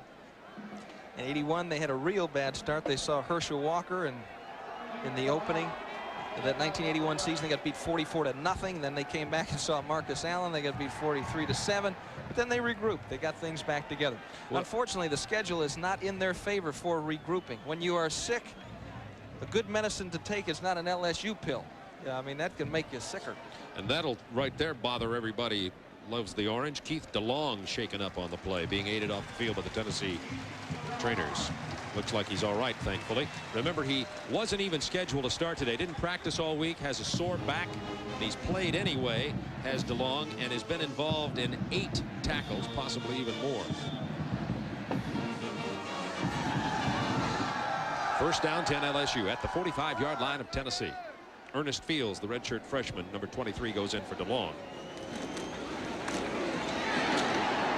9 yards on the carry from Darrell Williams, a redshirt freshman from Hempstead, Texas. With the big lead here, Fuller and Watkins getting a rest, and Williams getting a look by Mark Archer. Slip Watkins going in motion. The handoff inside. They've got the backup offensive line in there. Chris Truax, nice block up the middle. Andy Martin fighting to maintain contact. 9 yards on the carry. 2nd down 1. Watkins goes back in. The official said yes, his knee did touch down shy of the first down. Mark Moore with the stop for Tennessee. Clock down to 10:36 remaining.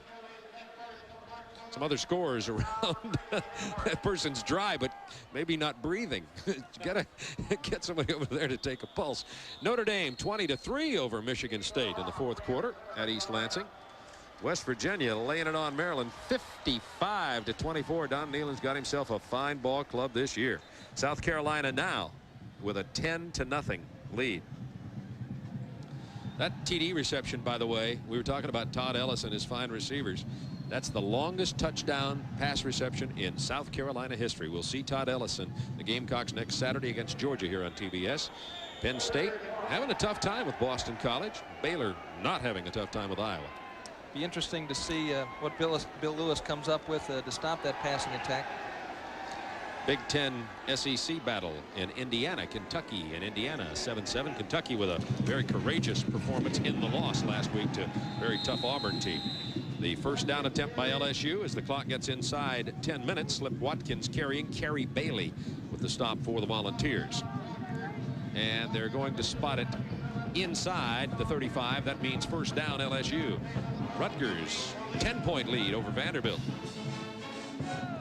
Speaking of Kentucky, I was watching film yesterday here in Knoxville, talking to the Kentucky coaches, Dick Bumkus and Mel Foles and Kevin Steele and Ken Donahue on defense, and a graduate assistant here is a fellow named Brian Williams, who we saw play defensive end, probably the only defensive end in the country that returned punts. Number 2. You bet. And, he's loving it here at Tennessee. Number 2 in your program, number 1 in your heart, Brian Williams, as I recall. 1st down 10. Nice fake by Hodson. Gets rid of it for close to a 1st down to Kenny Davidson, a junior from Shreveport, backup tight end. The quarterback pressure came from 74 Mark Moore, but only after the receivers had come open for Hodson. And Hodson on the day now, 21 out of 31, 247 his yardage, 3 touchdowns, and LSU's rushed for 219 yards. Another good choice by Tom Hodson. He was actually looking for Tony Moss across the middle of the field, not there, and threw it out to the split end. Watch him set up. Reads the weak safety. It's not there on the strong side. DeLong got a great drop back in that area, that crossing area, so he saw it, wasn't there, unloaded the ball before he went down. Mark Moore, the man who was applying the pressure to Hodson, was a Proposition 48 student last year. Didn't qualify to play, came to school at Tennessee, used a year of eligibility, so he's a sophomore. He has 3 years to play here from Charleston, West Virginia. DeLong, Keith DeLong, is back in the game for Tennessee. He was shaken up earlier. 27-9 LSU, 9:11 remaining in this ball game. UT defense had been allowing 438 yards a game. Today LSU has 465. Fumble on the play. And let's wait for the official. Although it's clearly in the possession of Mark Moore at the moment. But it could have been after the whistle. I think it was Walker that got the hit, wasn't it? Number 45. Let's watch him. A true freshman playing in there along with Keith DeLong. Shazan Bradley, his backup, number 40. Boom, whack, and knocks it loose. That's the kind of hit that you rarely see from a true freshman. Can you imagine playing an SEC football game at middle linebacker as a true freshman? I mean, this isn't like you're a wide receiver. You can just kind of flit around on the outside. You got to know what's happening on every play. You got to be aware of all the changes. That's a lot to learn. You got to give Walker and Bradley a lot of credit.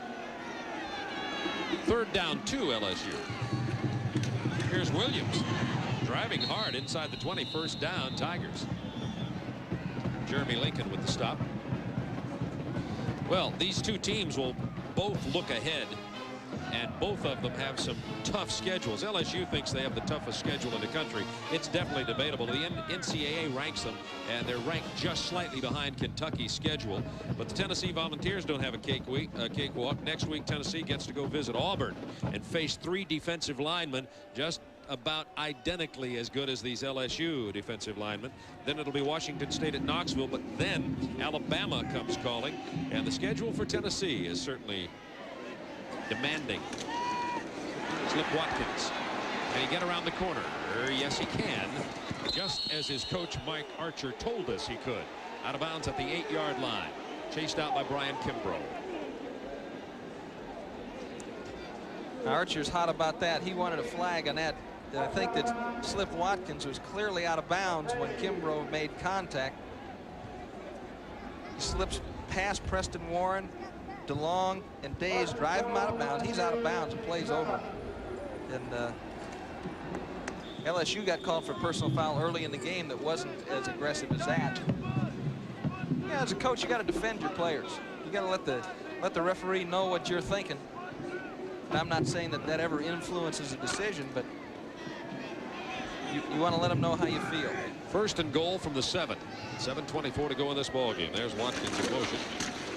Misdirection handoff to Williams, who drives to the 2-yard line. Williams is an impressive runner, the redshirt freshman. He's 6'2", 215. He's listed as a tailback. He's playing the fullback position that time as he takes it down to the 1.5-yard line. There's Darrell. Hempstead, Texas. A lot of Texas players on this LSU team. LSU, by the way, nearing the 500-yard mark in total yardage today. 2nd down goal. Watkins doesn't get there. 55. Kimbrough has a hold of him down by the ankles. I think it's kind of amazing that this team, which finished last year 5th in the nation, that had some veterans coming back and had Tom Hodson coming back, wasn't ranked higher in the preseason polls. I think Mike Archer has been able to use that to his benefit to instill some hostility in these guys. You know, it's the old "we don't get any respect" routine, and right now they're earning it. This is 3rd down. goal from just outside the 1. Watkins, can he get to the corner? Nice block. Was that Williams? Darrell Williams made a beautiful block to help spring him, although I think Watkins would have made the corner anyway for the LSU touchdown.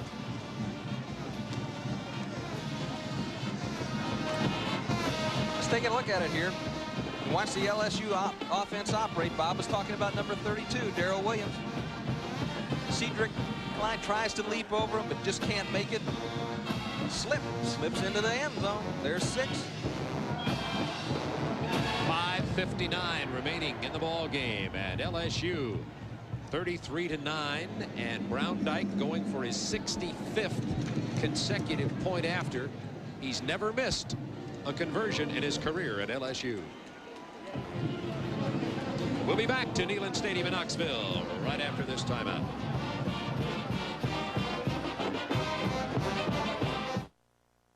It's got to be every mother's nightmare. I didn't know how she got those pills. I panicked. I didn't think of calling poison control. I called my Eckerd pharmacist. I told my neighbor Carol, "You feel so helpless."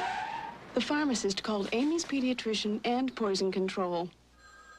You tell me how you say thank you for something like that. To an Eckerd pharmacist, nothing's more important than your health. There's a new killer on America's roads. One that can murder your car's engine. A killer called sludge. To stop it, you gotta fight it with this. Quaker State Motor Oil with QSX.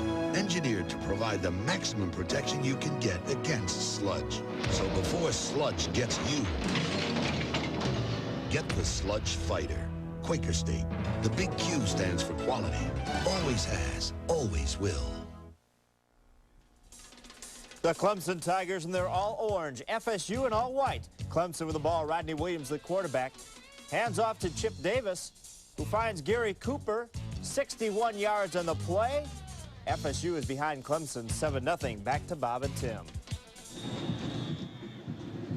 FSU ranked number 1 in the country prior to the season, getting clobbered by Miami, and now trailing Clemson at Death Valley. From the 5, Anthony Morgan. 29-yard line. LSU, we're talking about toughest schedules in the country. Kentucky's listed as having the toughest one, but I'll tell you what, these are remaining games at Ohio State, at Florida, and then Auburn and Baton Rouge. And that's after looking at A&M and Tennessee. Kentucky ranked first. I think that Kentucky's schedule, based on last year's record, but I think Kentucky's schedule got to be a lot harder than LSU's, because LSU's got a whole lot better players than Kentucky does this year, I think, anyway. Andy Kelly, freshman quarterback for Tennessee, is in to clean up for Volunteers, number 8. Oh, what a hit. Eric Hill really put the pads to Reggie Cobb, who is very slow to get up. Eric Hill was like, he's one of the, as Tim told you, one of the toughest physical specimens in college football in the nation. And Cobb didn't see him coming because he watched the ball, and then wham, 54 hits 34. Sets up the screen, tries to look him off, the ball floats out, and boom. Hill had read it, and then whammo. And I'm telling you what, Eric Hill is a real man. The coaches at Tennessee and LSU agree on that he's as good as there has been in the SEC. We'll check on the condition of Reggie Cobb. You're watching the SEC on TBS Sports.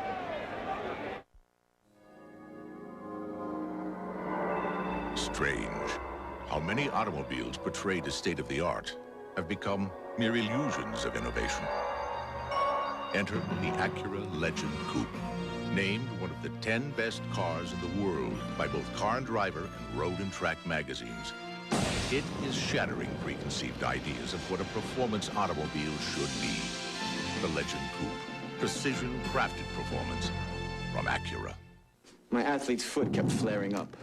Put it out, it just flare up again. Then my doctor told me about Tenactin. It cures recurring athlete's foot. Use it regularly. It'll keep the fire from coming back. Tenactin puts the fire out for good. First, Gillette made shaving closer, then made it smoother. With Atra Plus, Its Luber Smooth Strip glides the razor over your face for Gillette's smoothest shave. The Atropos system. First we made it closer, then we made it smoother.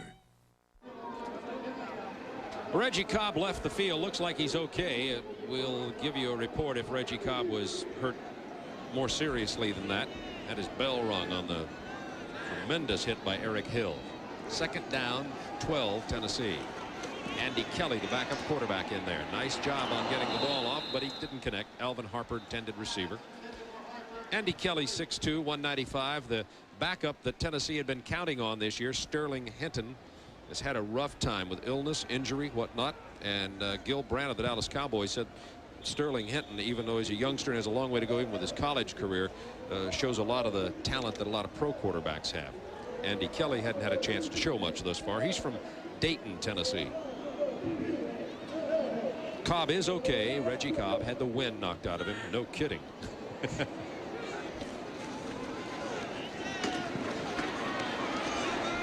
Safety valve.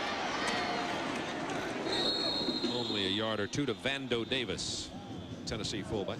A couple of the stars for LSU today, both of them with a touchdown. Slip Watkins, Eddie Fuller, the tandem in the offensive backfield.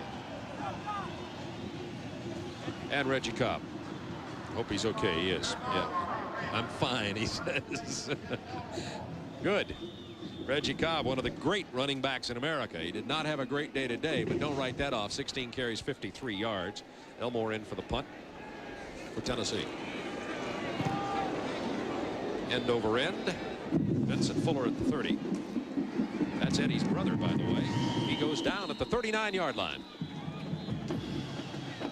So LSU gets another opportunity with the football here to add to their totals. LSU near 500 yards on the ground today. I believe it's about 495 on this drive. 491.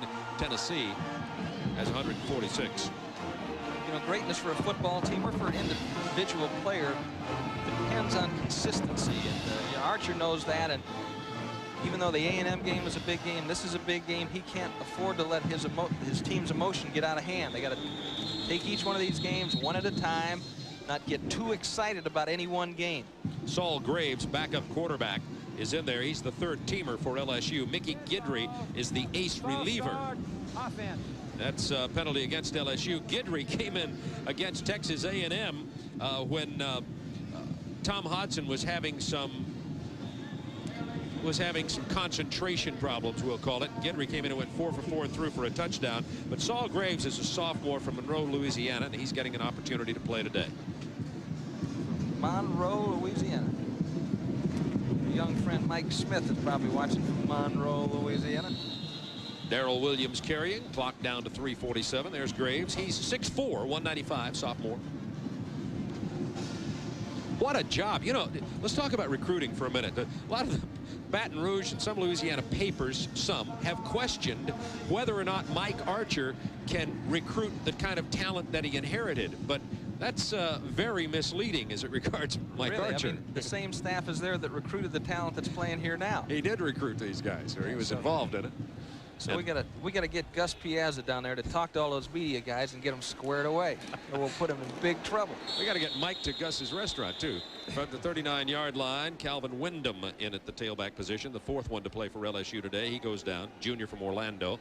Mike Archer in the goal. Ed Zonbrecker down next to him on your right on the screen. He's come down out of the press box now. The pressure's off. He's down on the field. We were talking about Slip Watkins of LSU being the fastest runner in America in his class because the others are in Korea. A lot of SEC athletes are competing for the United States and other countries in Korea, and we wish all those SEC athletes, whether it's basketball, swimming, diving, track, whatever, luck in the Olympics that are underway in Seoul. And having been at the Goodwill Games for TBS and knowing what it is to cover in a foreign country, a major international sporting event, we wish NBC success in their coverage also. Here are the SEC Olympians. These youngsters are presently in school. There are 26 SEC athletes who are competing all total, representing 13 different countries. So some obviously from foreign nations coming to the Southeastern Conference schools for education and going back to compete for their country.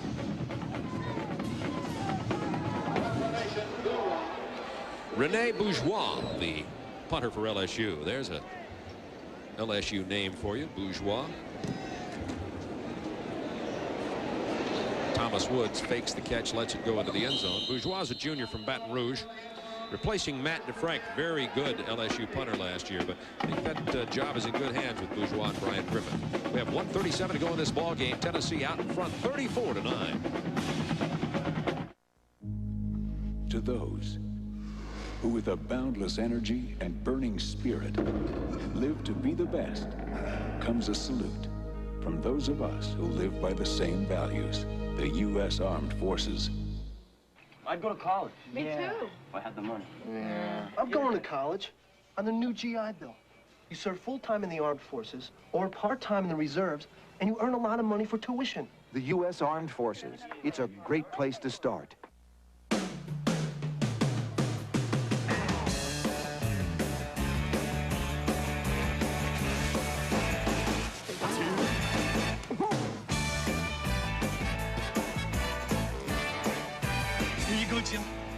No, Michael. I wanted more Bud Light. If you want the one light that outshines them all, ask for Bud Light. Go, Jill. You're not Jill. Oh, but I could be. Bud Light, because everything else is just a light. Jill! Well, LSU is about to win their first ever football game at Neyland Stadium. These two teams started playing in 1925. LSU had never won a game until today. This, by the way, will be LSU's 14th consecutive road win. That pass from Andy Kelly is complete to 89 Von Reeves, Tennessee backup tight end, with 1:26 to go in the ballgame. So congratulations to Mike Archer and LSU. This is a team to be reckoned with. They're ranked 8th in the country right now. And when you start looking at Georgia, Auburn, and LSU, it's going to be a dogfight for the SEC title. And that's not to mention a dark horse who's going to come out of somewhere, like Florida as an example, or Alabama. But Alabama has the day off, by the way, in case you haven't heard. Out of bounds, Andy Kelly. Alabama canceled their game with Texas A&M. It's always an unusual race. There's always the unexpected. That's the only thing that you can count on. But this LSU football team, just when you look at it position by position, they've got, if they don't get nicked too badly by injuries, they're just going to be awful hard to deal with.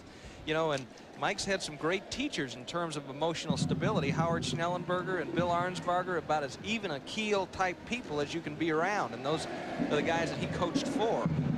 Keith Denson carrying the sophomore for Tennessee. This is the worst start, by the way, for Tennessee since 1962, when Tennessee went 0-4, losing to Auburn, Mississippi State, Georgia Tech, and Alabama before beating UT Chattanooga. So the Volunteers are having a much more difficult start than anybody anticipated. There were some publications and experts picking Tennessee as not only a contender, but the team that would win the SEC. I personally had questions all along based on the fact they had so many defensive questions and players to replace and the injuries preseason. You had to wonder if Tennessee could compete in this league. This isn't exactly, matter of fact, it is the toughest league in the United States. We're going to see Georgia go out of the league next week. Williams-Brice Stadium will host the Georgia Bulldogs with the South Carolina Gamecocks. Georgia is playing at Mississippi State later today. South Carolina out in front of, but having a tough ball game with East Carolina today. By the way, Todd Ellis threw the longest touchdown pass in South Carolina history today, a 97-yarder. Andy Kelly out to Anthony Morgan.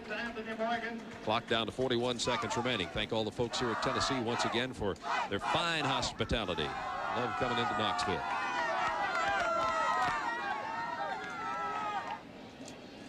This is the first time we've seen Tennessee lose, Bob. That's right. You know, from 1983, this is the first time we've seen Tennessee on a short end of the score. Take that back. 34-9, LSU leading Tennessee with 41 seconds. There was it's one nice loss. To know our producer is still listening. That's good. Thanks. Skip Ellison reminded me that we saw him lose to Mississippi State in '86. Timeout, Tennessee. Skip Ellison, our producer, and Tom Smith, the director today. And we've got a multinational SEC group here, right? Yeah. Tom Smith, our director from Florida. Skip Ellison from Georgia Tech. Actually from Georgia. Just pick him up in the truck. Right. Ellison is on the floor. I'm fired. What are you? Oh, boy. It's good that they're not biased, though. That's what's important. Let's not correct it. Let's just leave it at that and see how Skip deals with it. Oh, no. We already corrected it. Georgia Bulldog. 32 seconds left in this ball game, and we're chuckling, and Mike Archer's chuckling, but Johnny Majors isn't. And a tough question for you, not about Mike Archer, Tim Foley, but about Johnny Majors. What does he do now, staring this, has 0-3, and he's got coming up Auburn next week, Alabama in a couple of weeks. I'd really rather talk about what Mike Archer is going to do. It's a lot more pleasant subject, and John just got to keep his team together. As Mike Archer counts down the clock here, gets his team ready to compete for a national championship, John Majors got to just bring the forces together. The worst thing that can happen now is you begin pointing fingers.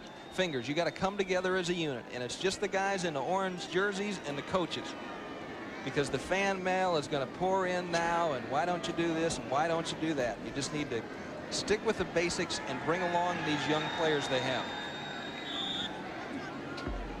32 seconds remaining in this game. 34-9 LSU. Tennessee at the 34-yard line of the Tigers. Andy Kelly, the backup, running the offense. And driving to the 27-yard line. Tennessee just running that clock down, running it up the middle. Vando Davis carrying. So Williams-Brice Stadium in Columbia, South Carolina. We were over there several years ago for a football telecast. We also dealt with Joe Morrison, who's South Carolina's coach, when he was at New Mexico a few years ago. So it'll be a pleasure to see the folks in South Carolina and the Georgia Bulldogs again on TBS Sports, wherever you may be watching next week. Hope you'll join us for that. It's 12:30 Eastern Time.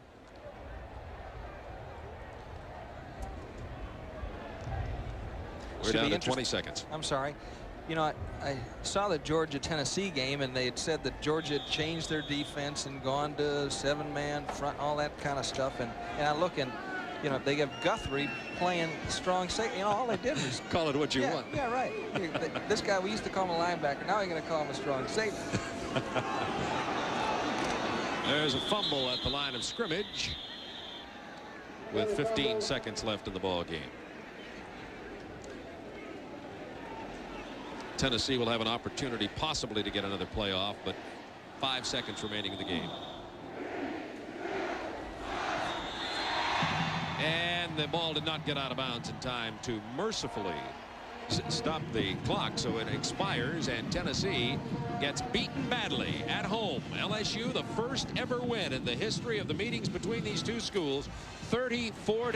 And Mike Archer and Johnny Majors will go their separate ways into the SEC battles now. We'll be back for final comments after this.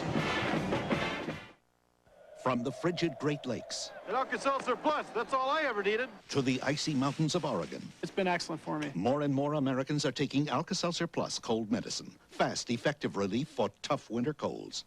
In a word, it works. A legend has been created. A better battery for the future. Better reserve power with up to 2 hours and 25 minutes. Better protection with a warranty backed by Napa that lasts over 6 years. The legend from Napa. A better battery.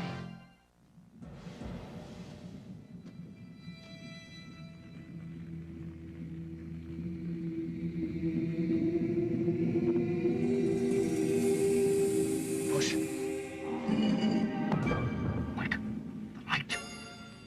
Nice guys, but I've been waiting for a Bud Light. If you want the one light that outshines them all, ask for Bud Light. Come on, let me show you the kitchen. You've seen the bedroom. Bud Light, because everything else is just a light. You're watching the SEC on TBS Sports. New on cable, TNT, a network featuring the world's greatest leading men. I don't want to be a hero. TNT, premiering October 3rd. Husky, born to work, bred to last. Pound for pound, nothing works like a Husky. The Husqvarna chainsaw, They call it Husky. Raw power and lightweight make it the professional's choice. It won't let you down. Nothing works like a Husky. The Husky Model 40 is now only $259.95. See the yellow pages for your nearest Husqvarna dealer. The Acura Legend sedan offers such amenities as leather-trimmed interior, sophisticated stereo system, and ergonomically designed controls. Is it any wonder people enjoy sitting in it? And with its 24-valve 2.7-liter V6, is it any wonder they enjoy standing on it? The Legend sedan, precision-crafted performance from Acura. You know, there's just something about Georgia and their ability to produce quality running backs. Look at his speed, his acceleration. You think it's something in the water? 7th-ranked Georgia battles South Carolina. 12:30 Eastern on the Superstation next Saturday. LSU with a 34-9 win here today, and today's players of the game are Tom Hudson of LSU, 3 touchdown passers and a superb performance. At one point 12 out of 12, 21 of 31 finally today for nearly 250 yards. And from Tennessee, Preston Warren, a big play receiver, cornerback you're going to be hearing a lot about. 10 solo tackles, 5 assists. He has 2 interceptions on the year, and a good day for Preston Warren. Holiday Inns will contribute $1,000 to the General Scholarship Fund of each institution, recognizing the honor. Tom Hudson, Preston Warren, the Holiday Inn players of the game. Next week, Tim and I will be in Columbia, South Carolina as the 7th-ranked Georgia Bulldogs take on Todd Ellis and the 14th-ranked Gamecocks, live from Williams-Brice Stadium. Action at 12:30 Eastern right here on this station. Today's game has been brought to you by Bud Light. Everything else is just a light. And by Quaker State Motor Oil with QSX for maximum protection against sludge. The executive producer of TBS Sports is Don McGuire. Today's game produced by Skip Ellison, directed by Tom Smith. Associate producer Jeff Benke. Associate director Ken Nolan, and the rest of the fine TBS Sports crew.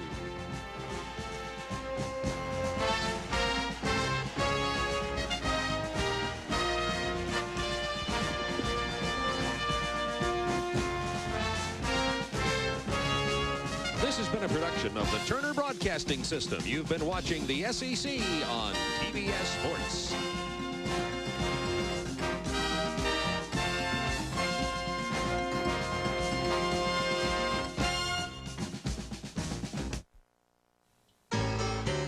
Fresh scent Clorox, I say fresh scent Clorox. Fresh scent Clorox bleach, goodness, it smells so good. Fresh Scent, another great Clorox bleach. Goodness, it smells so good. When your coffee is rich and satisfying, like your time alone, and it's naturally decaffeinated, it's necessarily Nescafe. Great coffee blends to taste your way. That's necessarily Nescafe. What burns calories faster than jogging? What's better than cycling? What's the #1 fitness exercise in the world? It's cross-country skiing. Now, there's a cross-country skiing simulator that firms and tones the entire body and puts total fitness in easy reach of everyone. It's called Easy Glider, and it's the first ski simulator that's easy to afford. Just 20 minutes every other day. An hour a week is all it takes to strengthen and firm all major muscle groups and lose weight aerobically. Step on the glider pads, set the tension control for desired resistance, and you're off on a road to fitness as invigorating as a cross-country run. With Easy Glider, you can burn up to 360 calories per workout, and you'll feel great. Your reward is total fitness, improved endurance and energy, weight loss, superior toning of chest, arms and back, calves, thighs, and buttocks. The smooth, fluid gliding action means there's none of jogging shocks or injuries. And unlike exercise bikes or jogging, all major muscles get an efficient workout. Notice the quality construction of the sturdy metal frame. This handsome unit folds down quickly for easy storage. Other ski simulators give your wallet a workout because they cost as much as $500. But Easy Glider is just $59.95. And your satisfaction is absolutely guaranteed. Finally, the benefits of cross-country skiing are in easy reach with Easy Glider. Grab the bargain. Call toll-free now. To order your Easy Glider, call 1-800-257-1234. That's 1-800-257-1234. Use your credit card to avoid COD charges, or send check or money order for $59.95 plus $9 shipping and handling to Easy Glider, Post Office Box 7500, Atlanta, Georgia 30357. That's Easy Glider, Post Office Box 7500, Atlanta, Georgia 30357. But for faster service, call 1-800-257-1234. We deal in lead, friend. So do I. 7 heroes against an army of outlaws. The Magnificent Seven. 8:20 Eastern on the Superstation Tuesday night.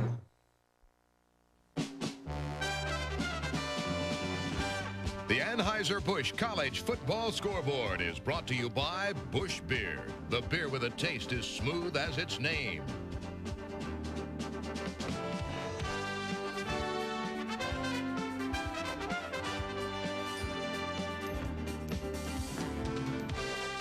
Good afternoon and welcome to the Busch Postgame Report. In case you have just joined us, LSU has defeated Tennessee 34-9.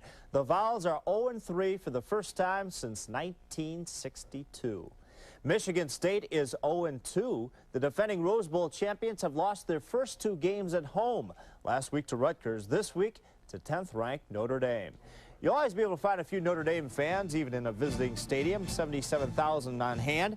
Defensive first half, score tied 3-all when Notre Dame's Rahib Ishmael blocks Michigan State's Josh Butlin's punt attempt. And that made it 6-3, led to a field goal. Notre Dame quarterback Tony Rice had a bad day passing, just 2 out of 11. But here he runs one in from 8 yards out. Notre Dame goes up 13-3. Michigan State quarterback Bobby McAllister trying to get the Spartans back into the game. But it's picked off by Mike Stonebreaker. He goes 39 yards for the TD. Notre Dame wins it 20-3 on the road. Florida State, Clemson. Clemson came out in the all-orange. Florida State wearing all-white pants for the first time since 1958. Here we have a fake reverse. The pass from Chip Davis to Gary Cooper. 61 yards, the go-ahead touchdown. Clemson takes the lead 7-0. But Florida State comes back. Chip Ferguson, their quarterback, in the air from 40 yards out to Dexter Carter, ties the score at 7 apiece, and that's the way it stands in the second quarter. Oklahoma has a 14-3 lead. Leon Perry and Jamel Holloway have scored touchdowns for the Sooners. Maryland and West Virginia. Maryland jumped out to a 14-0 lead against the 12th-ranked Mountaineers. Mike Beasley on a 74-yard run. And the Terps were on top 14-0. But West Virginia's talented quarterback, Major Harris, in the air to Keith Wynn. That was the second touchdown for West Virginia, tying the score. West Virginia then took the lead. Harris on the bootleg play. An easy run. The Mountaineers take the lead. Then they go on a rampage in the second half. Maryland down 41-24, trying to get back. But Bo Orlando intercepts the pass. He returns at 56 yards. And after being behind 14-0, West Virginia scores 55 points, 540 yards in total offense. South Carolina in a battle. They will be playing Georgia next week. They're leading 10-0. A 97-yard pass from Todd Ellis to Robert Brooks. Penn State is on top. Now it's a final. Penn State has defeated Boston College. Penn State has lost to BC only once in their history. Mark Kempfius to Marcus Cherry right here, and it was 7-0. But Gary Brown came back for Penn State, a 43-yard touchdown run after he's hit the line of scrimmage a couple of times. That tied the score, and it was still tied late in the game until Penn State came through. A winning field goal,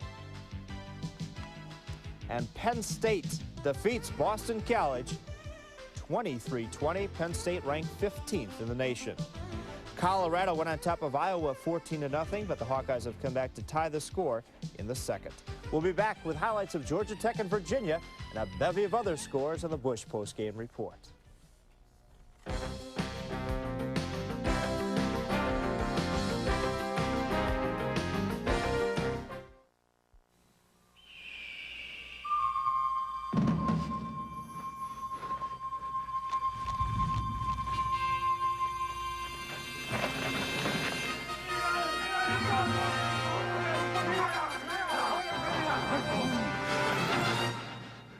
It's great. But we wanted a Bud Light. Bud Light! If you want the great taste of Bud Light, ask for it. Now go get pizza. Bud Light. Because everything else is just a light. Roaches, public enemy number one. They come out at night carrying germs and disease and leave filthy droppings behind them. They scurry all over your kitchen and crawl over food. How do you get rid of them? You've tried smelly spray insecticides, but look, roaches can smell too, so they avoid the sprayed areas and keep coming back. Now there's a solution to roach problems. Roach Kill, the amazing odorless powder with a double your money back guarantee. Write down this toll-free number to order. In scientific tests, the active ingredient in Roach Kill proved 99.5% effective after one use, far superior to spray insecticides. Roach Kill kills and controls roaches better than any aerosol insecticide.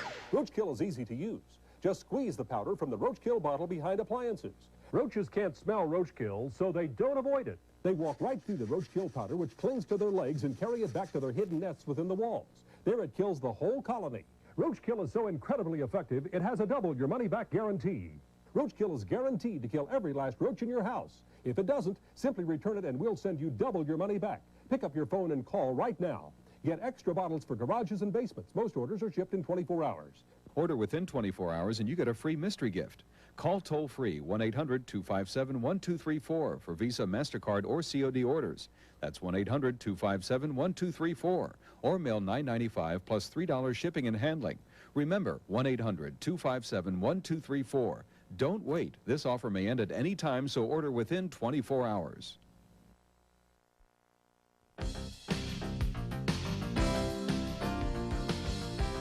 At Maryland, Bobby Ross was 5-0 against ACC rival Virginia. At Georgia Tech, he's 0-2. Still trying to defeat a Division I opponent since the first time he's joined the Yellow Jackets. Here, Virginia's Sean Moore goes in for the touchdown to give the Cavs a 7-0 lead. Moore went to the air to John Ford, the great receiver, to make it 14-3. This was in the third quarter. But Georgia Tech came back. Quarterback Todd Rampley getting the start this week to Greg Lester. That cut it down to 14-10. And then Georgia Tech took the lead. 47 seconds to play, a 47-yard field goal by Thomas Palmer. Georgia Tech starting to celebrate a victory. It was 16-14. But watch what happens on the ensuing kickoff. Tyrone Lewis takes it on the bounce, gets hit near the 23-yard line. Should have been tackled right there, but he escapes and goes all the way to midfield. That set up a winning field goal attempt by Mark Inderlead. And from 35 yards out, he puts it through. Virginia escapes with a victory. Georgia Tech coach Bobby Ross obviously very disappointed in losing this one, 17-16. Vanderbilt has just scored a touchdown in the fourth quarter to take the lead from Rutgers. Baylor with a 21-0 lead over Iowa State. Kentucky trails Indiana 10-7. That is early third quarter. Northwestern has scored 20 points, but they still trail by 3 touchdowns. Northern Illinois about to hand Wisconsin its second straight loss of the year. Out west, UTEP taking on BYU. Sean Covey, the talented quarterback for BYU, to Chuck Cutler. And BYU is on top 9-3. Covey 3rd and 5 to Jeff Franson. He breaks a tackle, goes 66 yards. In the first half, Covey was 15 out of 27 for 292 yards and 2 touchdowns. But UTEP has come back now, and they have taken the lead 24-17. So it looks like a high-scoring game between UTEP and BYU. Purdue has a 10-0 lead over Ohio U. Missouri playing at home, way behind Houston, 24-0 second quarter. Massachusetts leads Ball State by a point. Southern Illinois has a 3-touchdown lead over Murray State. Richmond with a field goal lead over VMI.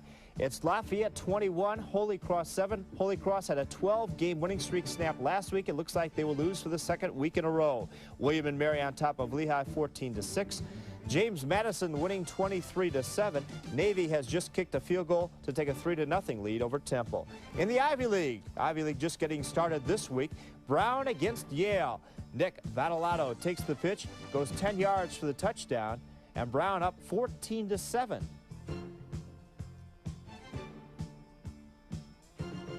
For Yale, though, Bob Verduska under pressure, rolls out of the pocket, in the corner, hits Kevin Bryce. That tied the score.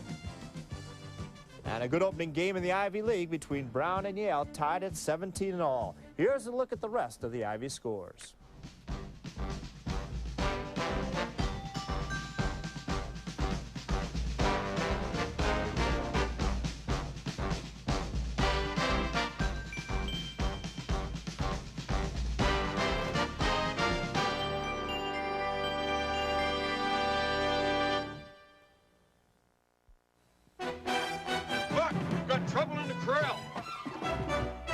Chasing a wayward bull's one thing, bringing him home's another. Boy, I never seen that before. And when you found a way to lure him back, you head for the mountain. Bush. Head for the beer brewed natural as a mountain stream. Head for the mountains of Bush beer. Steel. Muscle. It takes one to perfect the other. And nobody knows that better than Soloflex. Before you take your Soloflex through its workout stations, we put it through some of our own. We start with raw materials. Use force and resistance, knowledge and skill, effort and technique to create a strong, balanced, and functional work of art. All of which goes to show the way we build Soloflex is a lot like the way you use it. For a free brochure, call anytime.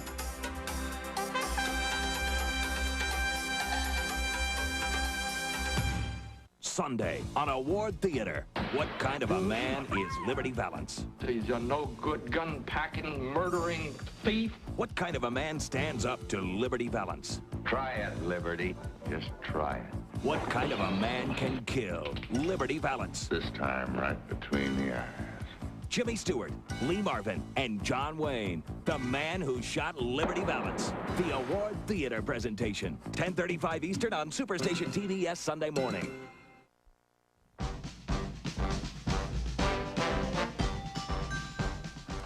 Todd Ellis headed to his South Carolina records today with a 97-yard touchdown pass. Although Ellis is 0-2 against the Georgia Bulldogs, next Saturday he'll give the Dogs a new and improved look.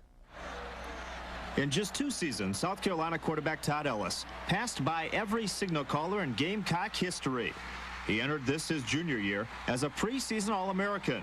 But looking ahead to the Georgia game, what he has accomplished so far has made his Heisman Trophy chances more than a publicity campaign by the South Carolina Sports Information Office.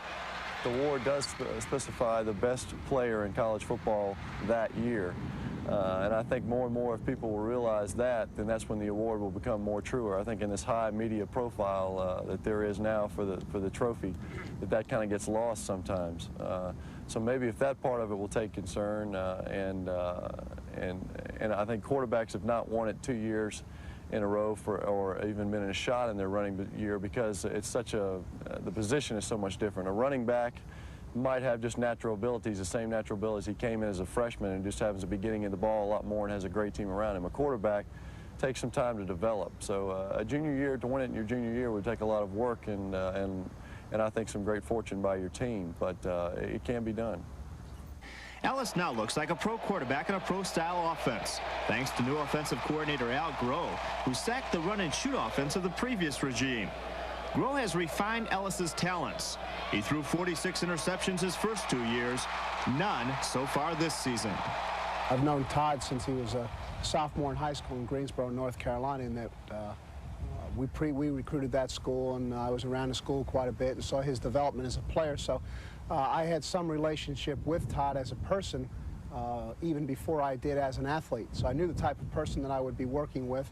Obviously, I knew his skills from having watched them, and to do the things that we like to do with the football, there needs to be in place a player of Todd's skills, and to come here without such a player certainly would have been difficult to make the reality come about that we want to. So he was very much a factor in deciding to come to South Carolina. Anytime you change, when you change quarterbacks or coordinators, your quarterback and coordinator work so closely together. I think it takes a while to get a feel for a very good working relationship. But Coach Groh coming in after I'd been in the run and shoot for 2 years and bringing the pro-style offense in has been nothing but positive for me. Whether it's the run and shoot or the pro-style multiple offense, the ball will be in Todd Ellis's hands, which creates quite a challenge for opposing defenses. But the biggest advantage for South Carolina over Georgia could be the fact that the game is played here in Williams-Brice Stadium.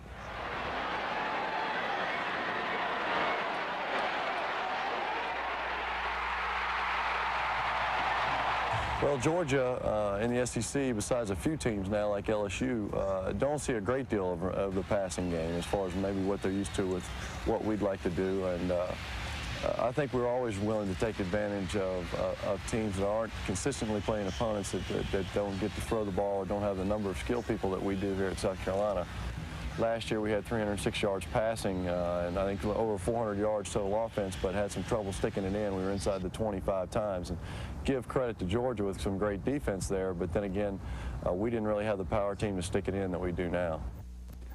South Carolina and Georgia, a rivalry that will not only determine Southern bragging rights, but will have a dramatic impact on the national rankings. A game you don't want to pass up. Next Saturday on Superstation TV.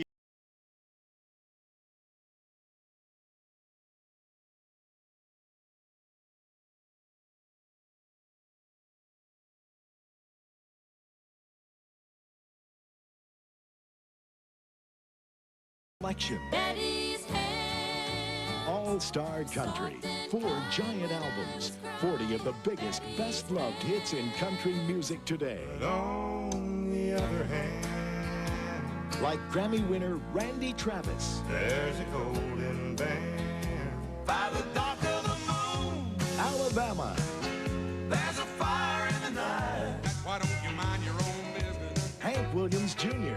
Mind your George Strait. Does Fort Worth ever cross your mind? I come from a long line of love.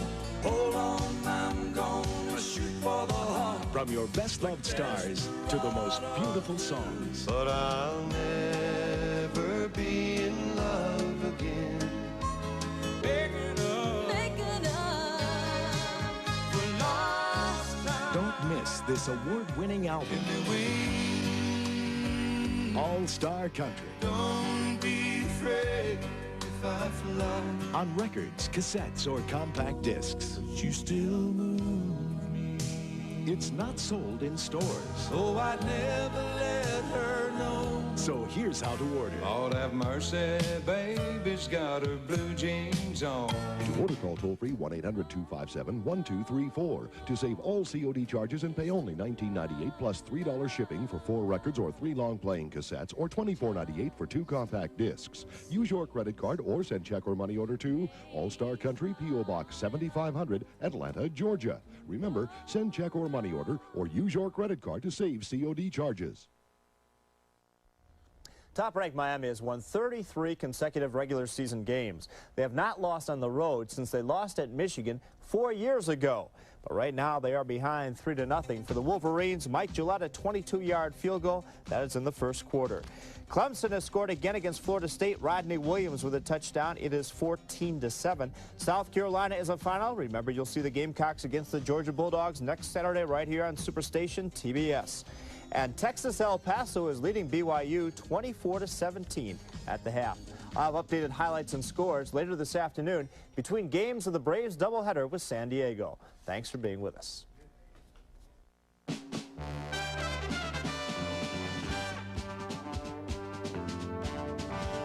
The Anheuser-Busch College Football Scoreboard has been brought to you by Busch Beer, the beer with a taste as smooth as its name.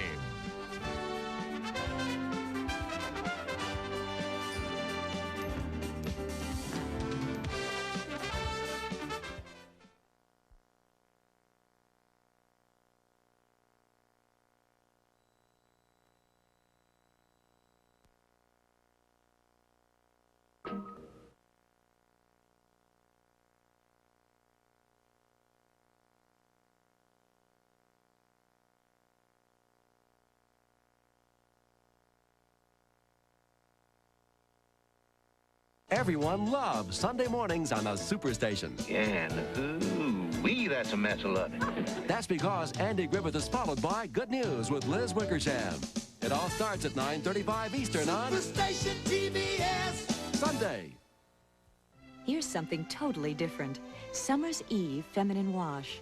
The first external feminine hygiene wash. It's non-irritating so you can feel fresh and confident every day. Summer's Eve Feminine Wash. The first cleanser for women only. My favorite jeans, I wear them so much, they're hard to keep clean. Every time stains on my favorite jeans fall, Mama left them out with A-L-L, the stain left, that's all. It's all yours. Oh. Grapefruit juice? No, Ocean Spray Pink Grapefruit Juice Cocktail. It's not what you think. What do I think? You think it's bitter. So I was wrong. It's not bitter. It's sweeter. Refreshing? That too. It's all yours. Ocean Spray Pink. It's not what you think.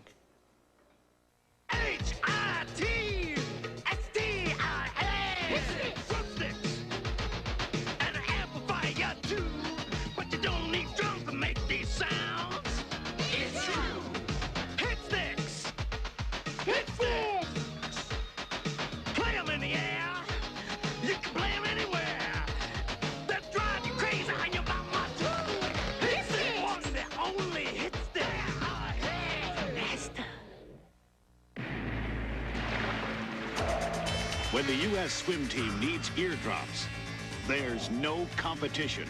Murine eardrops. Murine, the official eardrops of the U.S. swim team. I just made a quality investment in steel and high technology. Oh, really? What did you invest in? I bought a Toyota. Toyota quality, the cornerstone of the Toyota Touch.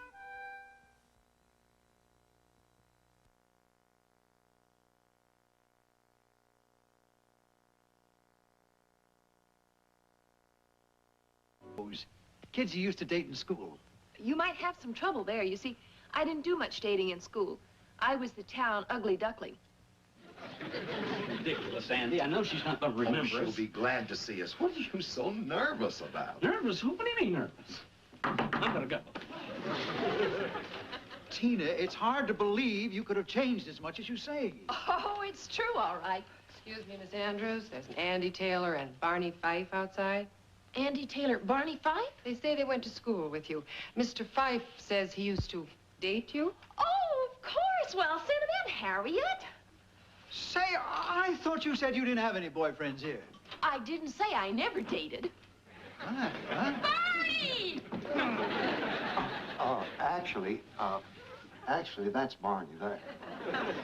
Celebrate Comedy Superstation TBS. Everyone loves Sunday mornings on the Superstation. And ooh-wee, that's a mess of luck. That's because Andy Griffith is followed by Good News with Liz Wickersham. It all starts at 9:35 Eastern on Superstation TBS. Sunday. Post Fruit and Fiber presents new Cinnamon Apple Crisp and a Fruit and Fiber cereal fanatic who never forgets our name. Right, remember? Hey, this is new. Chunks of really crisp apple, cinnamon, it's fruit and... Post Fruit and Fiber cereal introduces Cinnamon Apple Crisp with crisp, delicious apples, cinnamon, and high-fiber flakes. Well, no wonder I forgot. This new taste is terrific. New Cinnamon Apple Crisp Fruit and Fiber. Tastes so good, you forget the fiber.